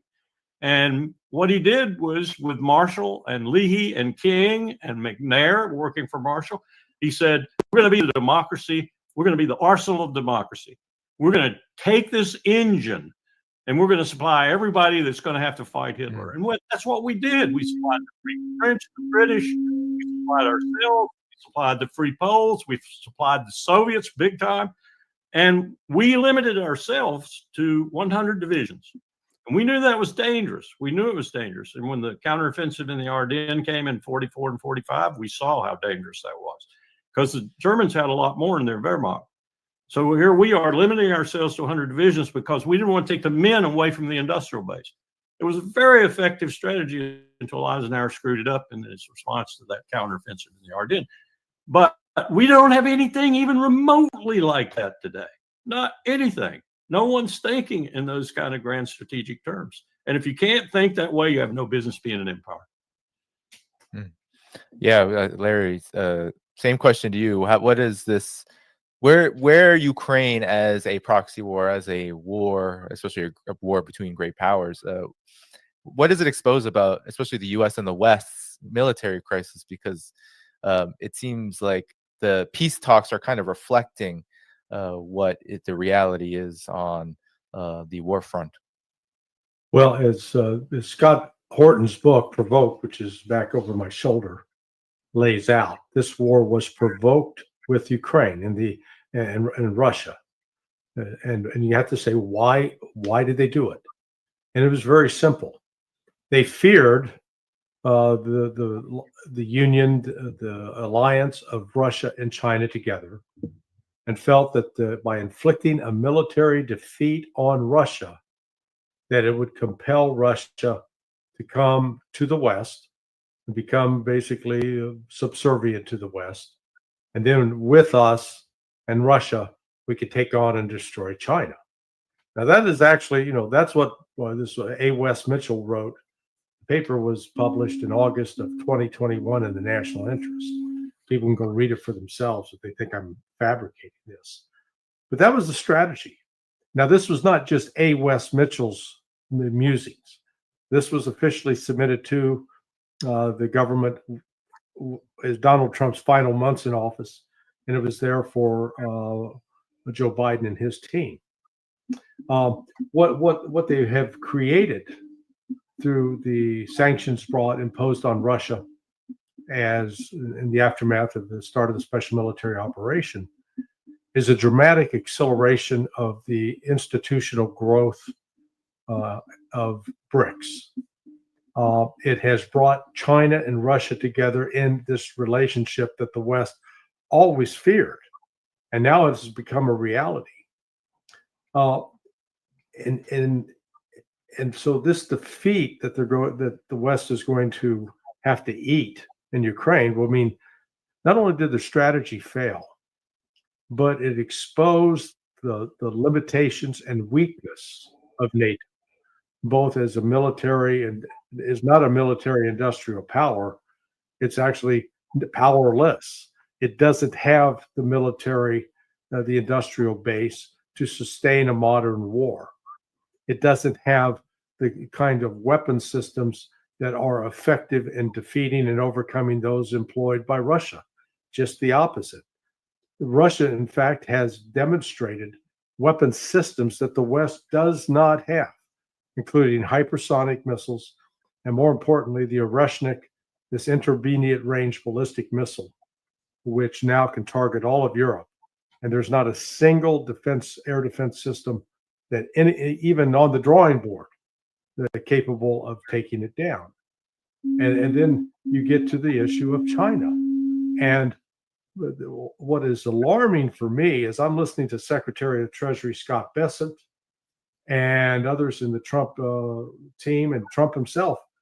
They really, truly believe that they're hurting China on this more than the United States is going to be hurting.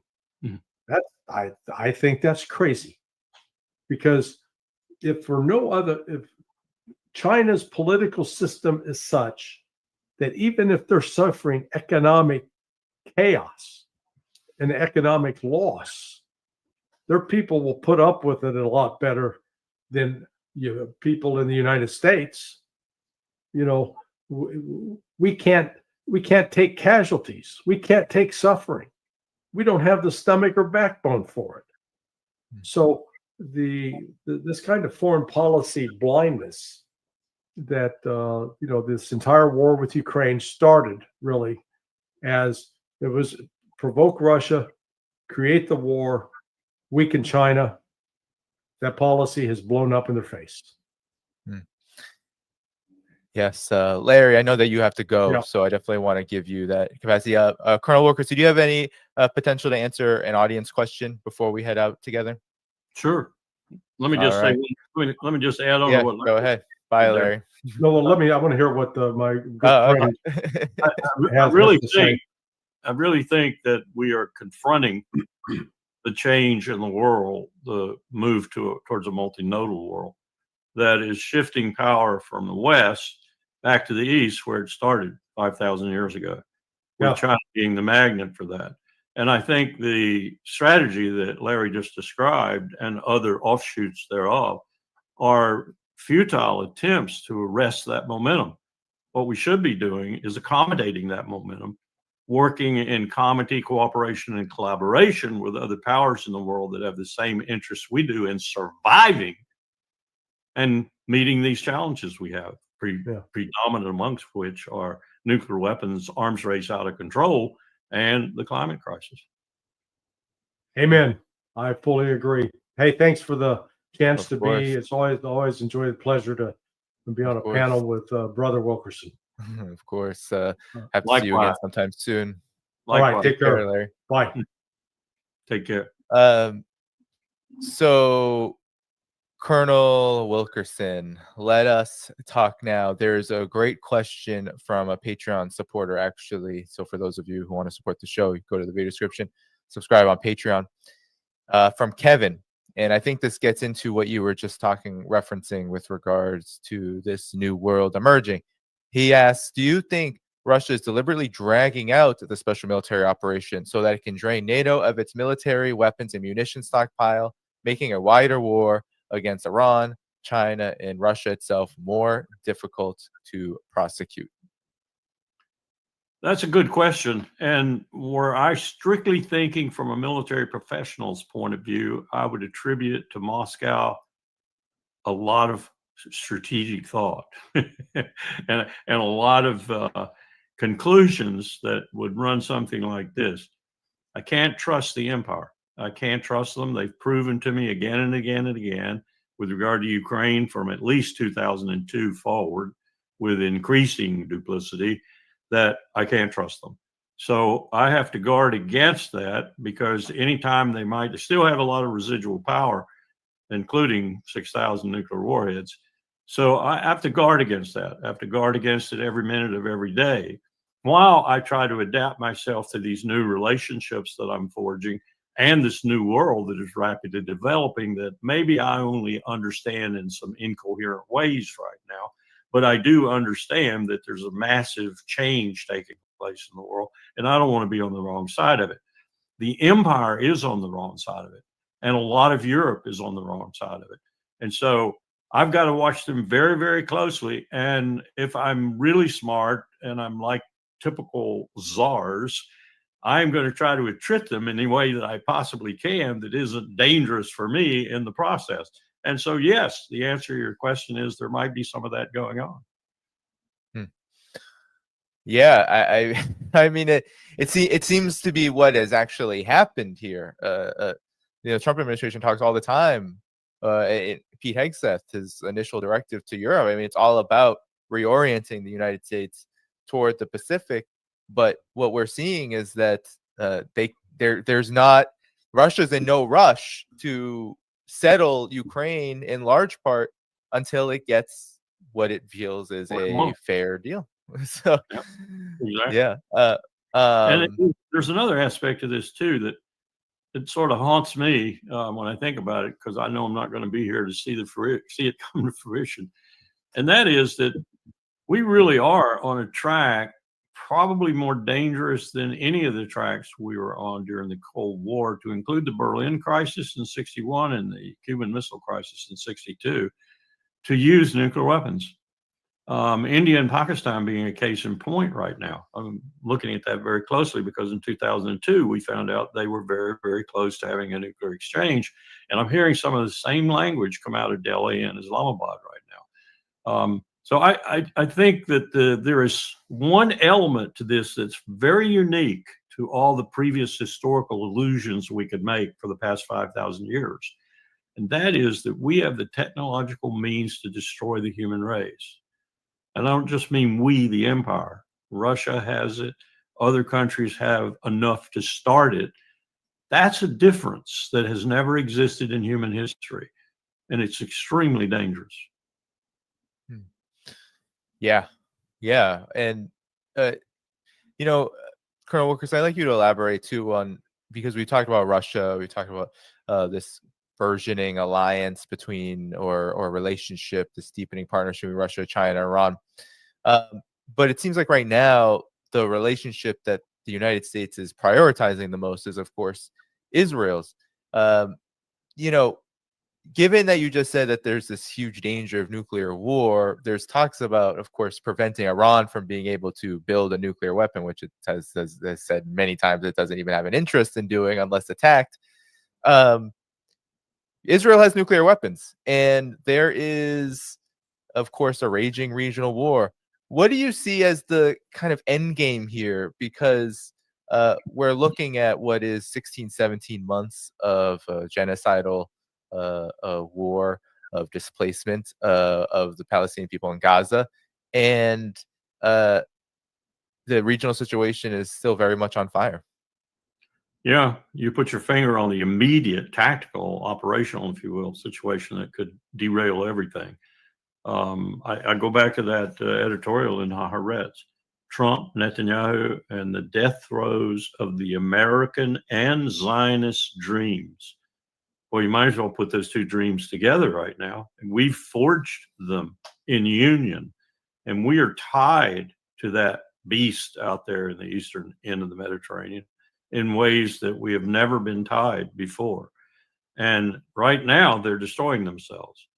Haaretz has also had people who are very, very qualified to make the statements that they're making, from Shin Bet and from the IDF and from other elements of the security and political complex in Israel, saying in the last 48 hours, Jews are going to kill Jews in the streets.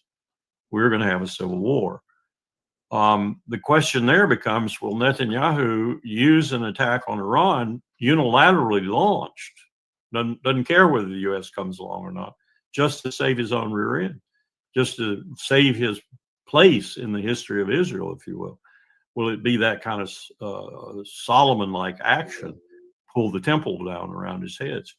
And what will we do were that to occur? Will we be in for a penny, in for a pound because it's Netanyahu and it's Israel? Or will we stand back and let him destroy himself completely? I don't know, but you're right. That has all the ingredients for derailing everything that people might want to do that's positive and that might lead to a better world. that has a tendency that has the capability to derail everything. Yeah, talk about how is Israel in particular destroying itself? Because and you can throw in the United States' empire here too, but given all that has transpired since, especially the reigniting the end of the so-called ceasefire that began Trump's administration, Israel's moving into Syria, Israel is threatening Iran, Israel's still violating all of the so-called ceasefire that was brokered around Lebanon. Still in Lebanon, bombs on Beirut. Still dropping bombs, of course, has a big role in what's going on in Yemen and the U.S.'s war there. So many people observe that no, Israel is not destroying itself. Israel is in the driver's seat. What do you say to these people? Because I view it differently, but your expertise, you've been in the chair, you've seen, you've done a lot around this region and the U.S.'s role there. What do you make of people who say that Israel's actually in the driver's seat? It's not being destroyed. I don't think you're in the driver's seats when your casualty rate is so high, your WIA rate is even skyrocketing, and your PTSD rate is climbing alarmingly, over 8,000 now, I'm told.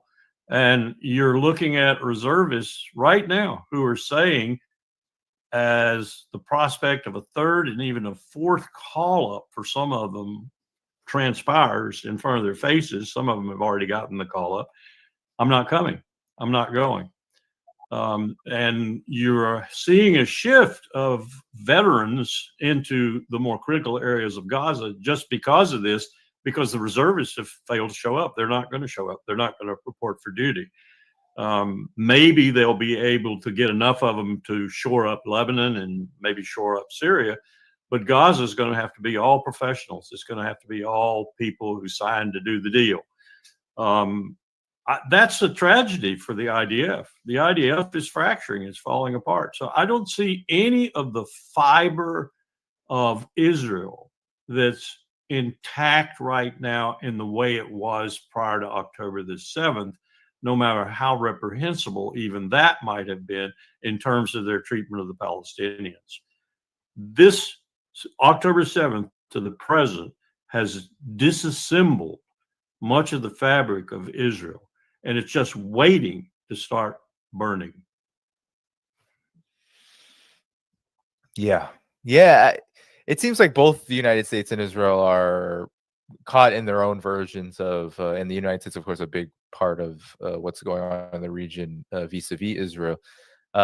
Forever wars. And it seems like that's all that the U.S. as an empire has left at its disposal. It's not really offering much in these negotiations on all sides, in all these negotiations that are taking place in talks. And what we see is the United States continuing on in this forever war path. In Israel, of course, now is it has always been against the Palestinians, but regionally has deepened this forever war mantra and dynamic. Yes, and I'm hearing more and more from people around Mohammed bin Salman, Mohammed bin Zayed, and other leaders, Sisi, for example, even Aoun in Lebanon. I'm hearing more and more that people are despairing of the future of their own country and despairing of the future with an Israel that is unleashed as it is right now, with no checks and balances whatsoever, and a superpower, America, the empire, who's behind it. People are going to start looking for options. They're going to be looking for places to hide, at least, or places to go. BRICS is a perfect example of that. And the momentum of BRICS right now is just accelerating every day. I don't think that, if I'm 80 right now, if I live to be 85, I may see the U.S. currency become the non-transactional, the non-reserve currency of the world. I may see something else replace it, first on a regional basis, maybe commodity basis. But I think eventually we're going to see the U.S. dollar evaporate as the world's base currency. And that is a real blow to us. It will increase our debt overnight by astronomical amounts because we'll no longer be able to manipulate it. And it's going to cause us to probably retrench to the point where Trump's idea of Fortress America will seem calm and peaceful compared to what we do. We will retrench inside our own borders into hell with the rest of the world while we try to nurse our wounds, lick our wounds, and correct the things that have put us there. But it won't be correctable.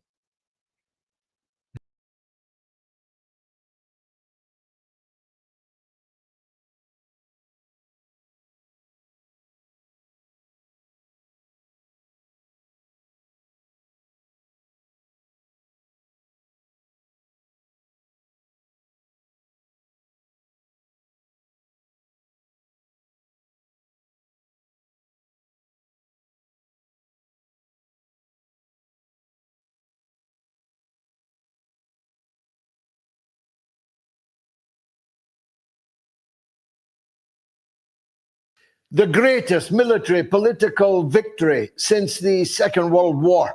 That's how I view the events exactly 50 years ago, when the people of Vietnam threw off the yoke of their oppressor, the United States of America, having earlier had to do the same with the French.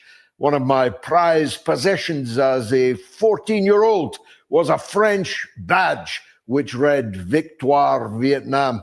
It was a long time coming after that. I took the bus from Dundee to London when I was 14 years old in 1968 to demonstrate at what became an historic march and demonstration into Grosvenor Square when the US Embassy was situated there.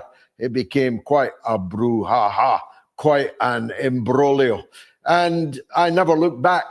From the age of 14 until the age of 21, I felt every cut that the Vietnamese people suffered, particularly their children, long before I had children of my own who could very well look Vietnamese. It was an heroic achievement of unprecedented dimensions. No one can actually, now looking back on it, understand how the Vietnamese people, in their tunnels, in their open-toed sandals, with their AK-47s on their back, with their little green pith helmets, the Viet Cong, as they called them, the patriotic forces in South Vietnam, backed by the NVA, the North Vietnamese Army, backed by China and the Soviet Union, the latter in particular, managed to defeat the French colonialists in the 1950s. And then on this day in 1975, they drove the United States from their land. You'd have to have been there to have experienced the epiphany as the tank smashed through the gates of the American embassy, as the helicopters took off one after the other, with a huge crowd streaming up the steps onto the helicopter platform of American diplomats, military personnel, and the comprador, the collaborators from South Vietnam that they had spent such a long time developing, and who realized actually when push came to shove, and it was mainly shove off the aircraft, off the platform, plummeting to their death, that in defeat, the United States doesn't have a great deal of use for its collaborators.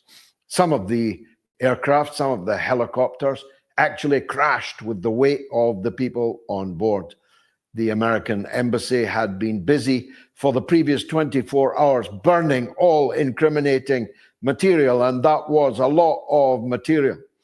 The scene of these young peasant boys with the Viet Cong flag, blue and red, smashing through the gates of that embassy compound was, as I say, exultant, epiphany, the happiest day of my life. And Vietnam's made a pretty good fist of things ever since. Vietnam is one of the most happening countries in the world. It's a country that millions visit for tourism every year. It's a country that millions buy the products and services from. Vietnam is a success story, and it is a united country today, thanks to the unity that the people north and south showed, whatever their political differences, and there have been some over the years. They were not prepared to allow foreigners to rule their land. Actually, their use of tunnels, many of which I've been in, very difficult for someone my size to crawl very far into them, was their ace card. And right down the entire length of that very long country, they had threads of these tunnels through which they crawled and out of which they emerged to take a heavy toll on the United States occupation army. 58,000 American soldiers were killed in the war in Vietnam, and hundreds of thousands were wounded, either in their body or in their mind.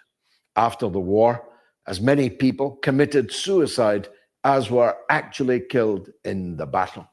And a whole genre of movies which looked back in sadness, not for the Vietnamese, but at what the war had done to the United States. There were many, many heroes. General Giap, the military genius, Uncle Ho Chi Minh, the guiding light, the father of the nation.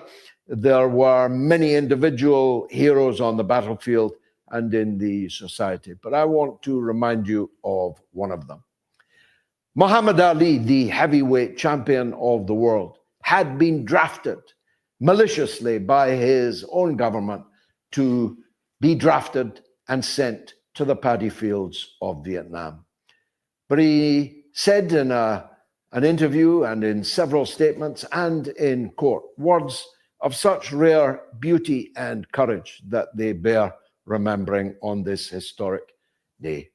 I ain't going to go and fight any Viet Cong, said Muhammad Ali. They never called me nigger. They never lynched me. The Vietnamese people never harmed me. It's the American empire that wants me to go as a black man to fight brown men for the power and influence of white men, and that I will not do. Muhammad Ali was at that time not just the heavyweight champion of the world, but probably the world's most famous man.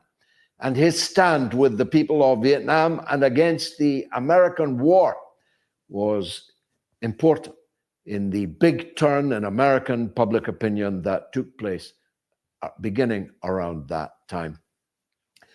It's, of course, vital to acknowledge that although they had allies in the Soviet Union, in China, the dying was mainly done by the people of Vietnam themselves. Millions were killed. Millions of civilians were killed by the United States in Vietnam. Chemical weapons were tossed down upon them on a daily, almost hourly basis. Agent Orange continued to produce deformed babies in the labor wards of Vietnam for decades after the war, and for all I know, maybe until now. They sought to devastate the country to the point that it would simply surrender. But as Vietnam proved, it's not the size of the dog in the fight that counts. It's the size of the fight in the dog. So a big salute to the victorious armed forces and people of Vietnam on this 50th anniversary day. The Pope is currently, or will on May the 7th, be the subject of heated discussion inside the Sistine Chapel.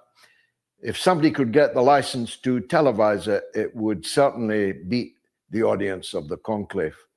The wheeling and dealing, sharp elbows and knees, and maybe even blades that are being wielded in the corridors of power in the Vatican is beginning to reach fever pitch. Cardinals are ruling themselves out of the contest. Cardinals are ruling themselves out of the vote, saying they feel unworthy to cast it.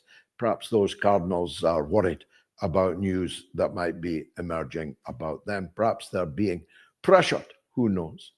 The man I chose, or tipped rather, right after the death of Pope Francis, Cardinal Parolin of Rome, Pietro Parolin, Peter the Roman, is the bookies' red-hot favorite, and I still believe that he will win.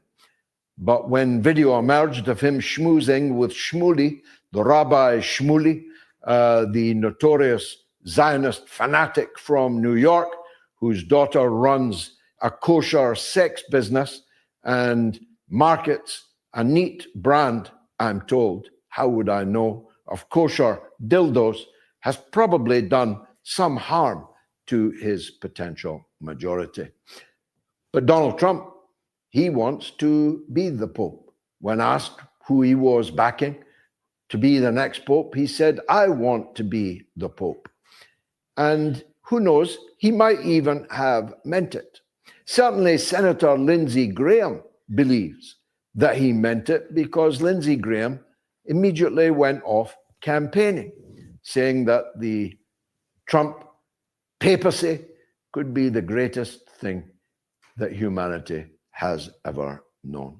I'm told that he hasn't deleted it and has decided to brush it off as a joke. But I'm also told from Washington that he actually meant it. Well, who could be surprised? We are led by the least of us.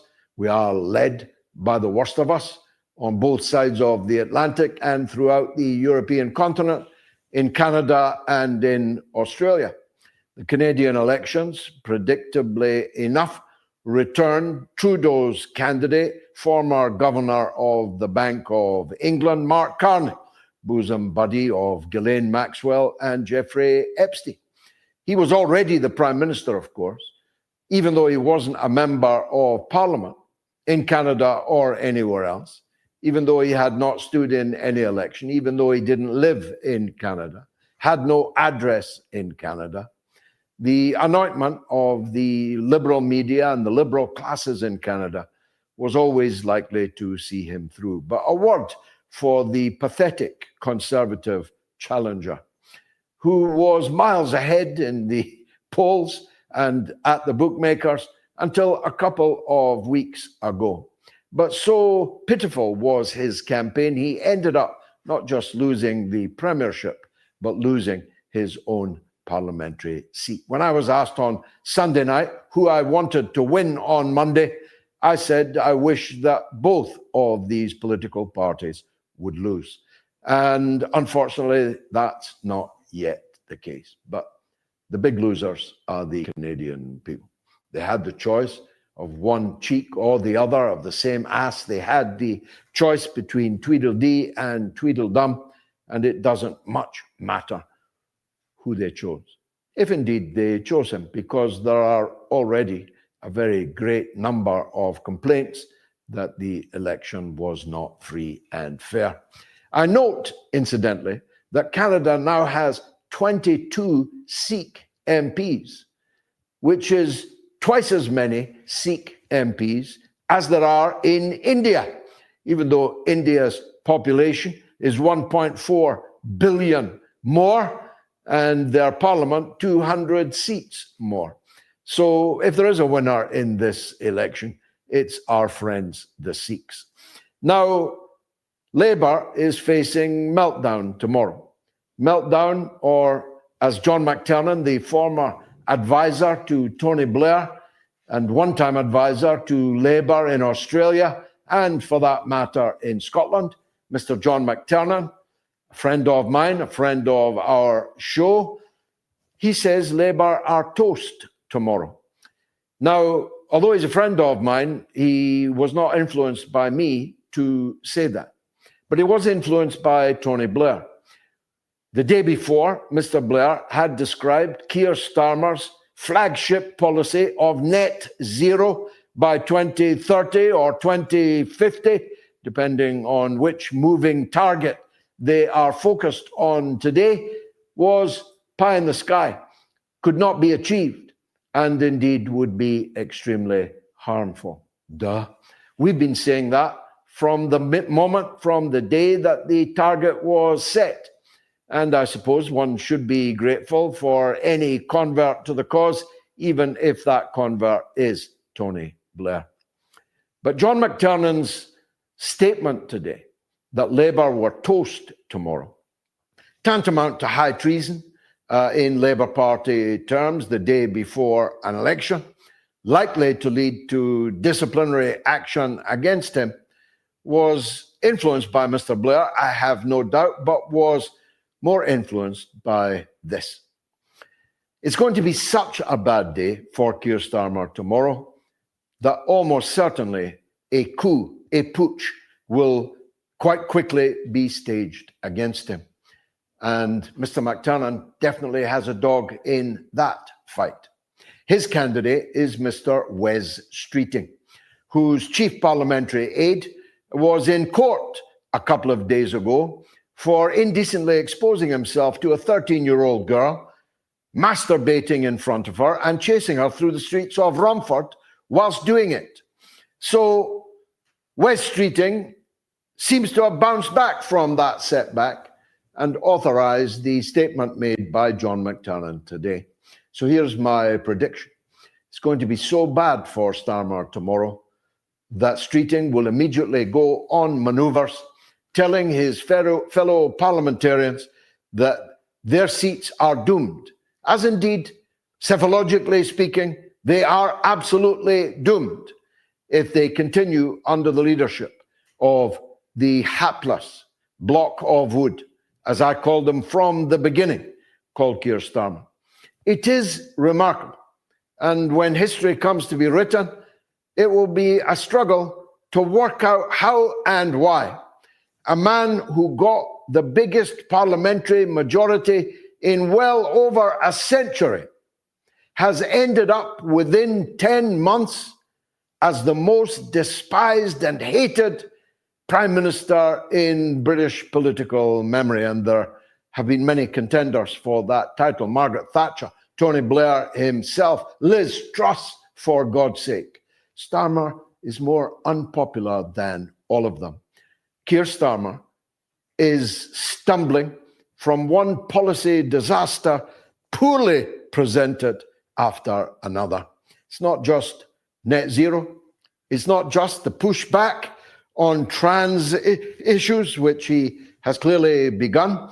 Andy Burnham, his right-hand man, the mayor of Manchester, was on LBC on Monday and said that the court's judgment was inexplicable, it was unworkable, and that the government would have to do something, by which he means change the law in favor of trans people's rights. The fact that these rights are at the expense of women, the fact that women are 50% of the population, the fact that women are 50% of the electorate, the fact that every trans right is a right stolen from women does not yet appear to have permeated Starmer's skull. I was going to say thick skull, but he is a King's Counsel, formerly a Queen's Counsel, and that is another thing I find completely inexplicable. I cannot imagine who would hire Keir Starmer to represent them in a courtroom. I've never known a man less eloquent. I've never known a man less articulate. I've never known a man with a more nasal, whiny voice. I've never known a man so unattractive as Keir Starmer in every aspect of his physiognomy and of his whole persona, which is dragging Labour to disaster. What do I care? My party's standing in select contests tomorrow. I won't abuse this platform by plugging them, but I will say this. We have two objectives when we stand in elections. Our first goal is to win, but our second goal is to make sure Labour loses. And that objective is going to be met, I predict, in full tomorrow. It is the mother of all talk shows. Stay tuned.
A few hours ago, the American edition of Bloomberg, citing its sources in the White House, stated in its article that Vladimir Putin rejected the so-called plan proposed by Steve Witkoff to resolve the Ukrainian conflict.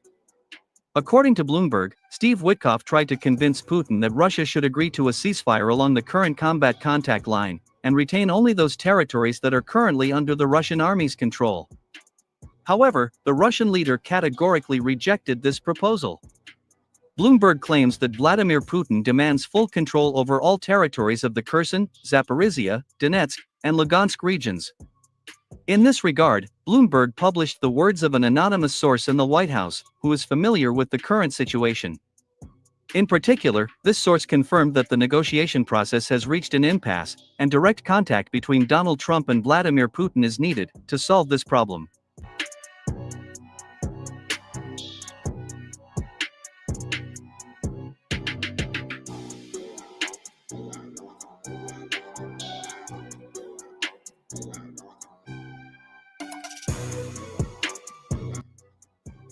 It is noteworthy that the day before, US President Donald Trump admitted that if he fails to compel Russia to agree to a ceasefire, a country like Ukraine would cease to exist.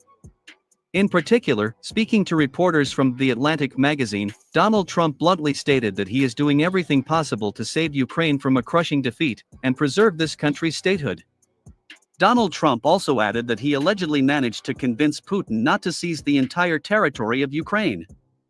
At the same time, he admitted that the incessant Russian missile strikes on Ukraine and the continued Russian army's advance on the battlefield cause him to suspect that Putin is leading him by the nose, and that the Russian leader allegedly does not want to end the war. In this regard, Trump threatened to impose secondary sanctions against Moscow if the Russian army continues its victorious offensive.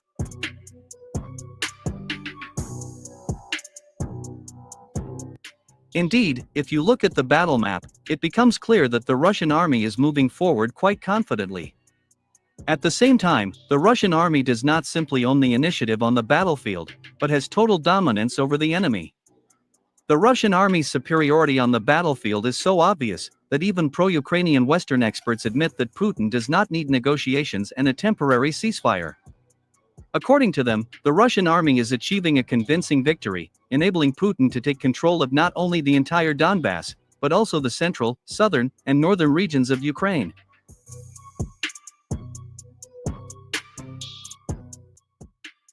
Against this backdrop, I would like to draw your attention to a very interesting statement by the well-known Russian war correspondent, Alexander Sladkov.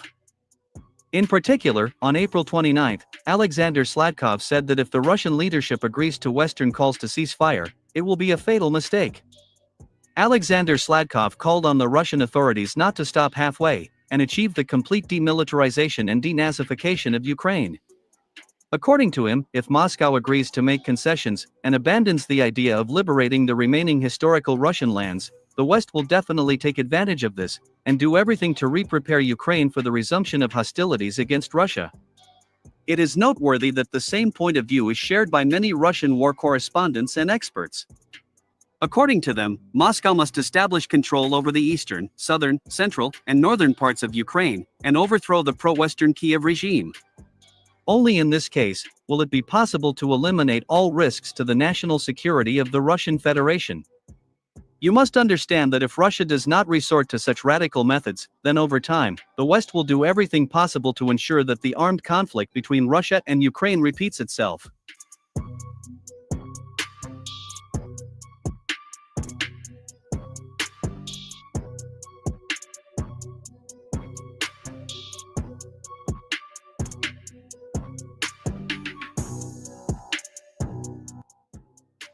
An authoritative military expert and political scientist, Mikhail Onufrienko, also expressed concern about the fact that the West, amid its crushing defeat in Ukraine, is trying to force Russia to make concessions and agree to freeze the conflict. According to him, Putin should not trust the Trump administration. He recalled that it was Donald Trump who, in 2018, provided Ukraine with a substantial quantity of Javelin anti-tank guided missiles, which were later used against the Donetsk and Lugansk republics. I urge Vladimir Putin to continue the special military operation to the bitter end. Russia should not only liberate all the southern regions of Ukraine, including Odessa and Nikolaev, but also create an overland corridor to Pridnestrovye. If Russia does not do this, the tasks of the special military operation will not be fulfilled, Mikhail Onufrienko said. Moreover, this expert expressed confidence that after the defeat in Ukraine, the West began to prepare a new conflict, this time in Pridnestrovye. According to him, Romania and Moldova, with the full support of the West, are preparing a provocation against Pridnestrovye, where 90% of the population is Russian. And in order to avoid this, and save the Russian people, Moscow must annex Pridnestrovye, Odessa, and Nikolaev to the Russian Federation as soon as possible. Only then will all the tasks of the special military operation be completed. And Russia's victory will become convincing and unconditional.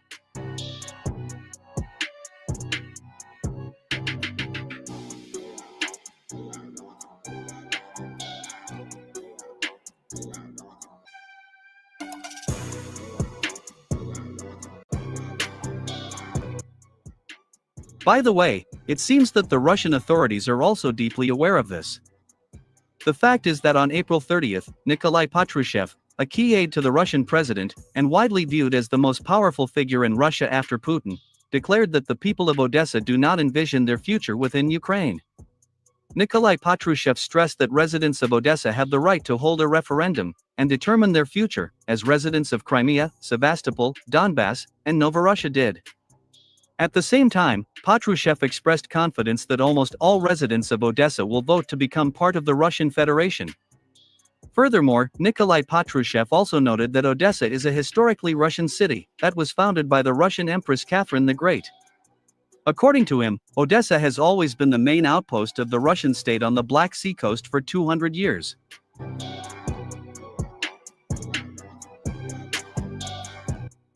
The Russian presidential aide also confirmed the fact that the special military operation will end soon, and that the contours of Russia's victory are already clearly visible. Thus, as you can see, the Russian authorities regard Odessa as one of the primary goals of the special military operation. And judging by Nikolai Patrushev's words, this goal will definitely be achieved.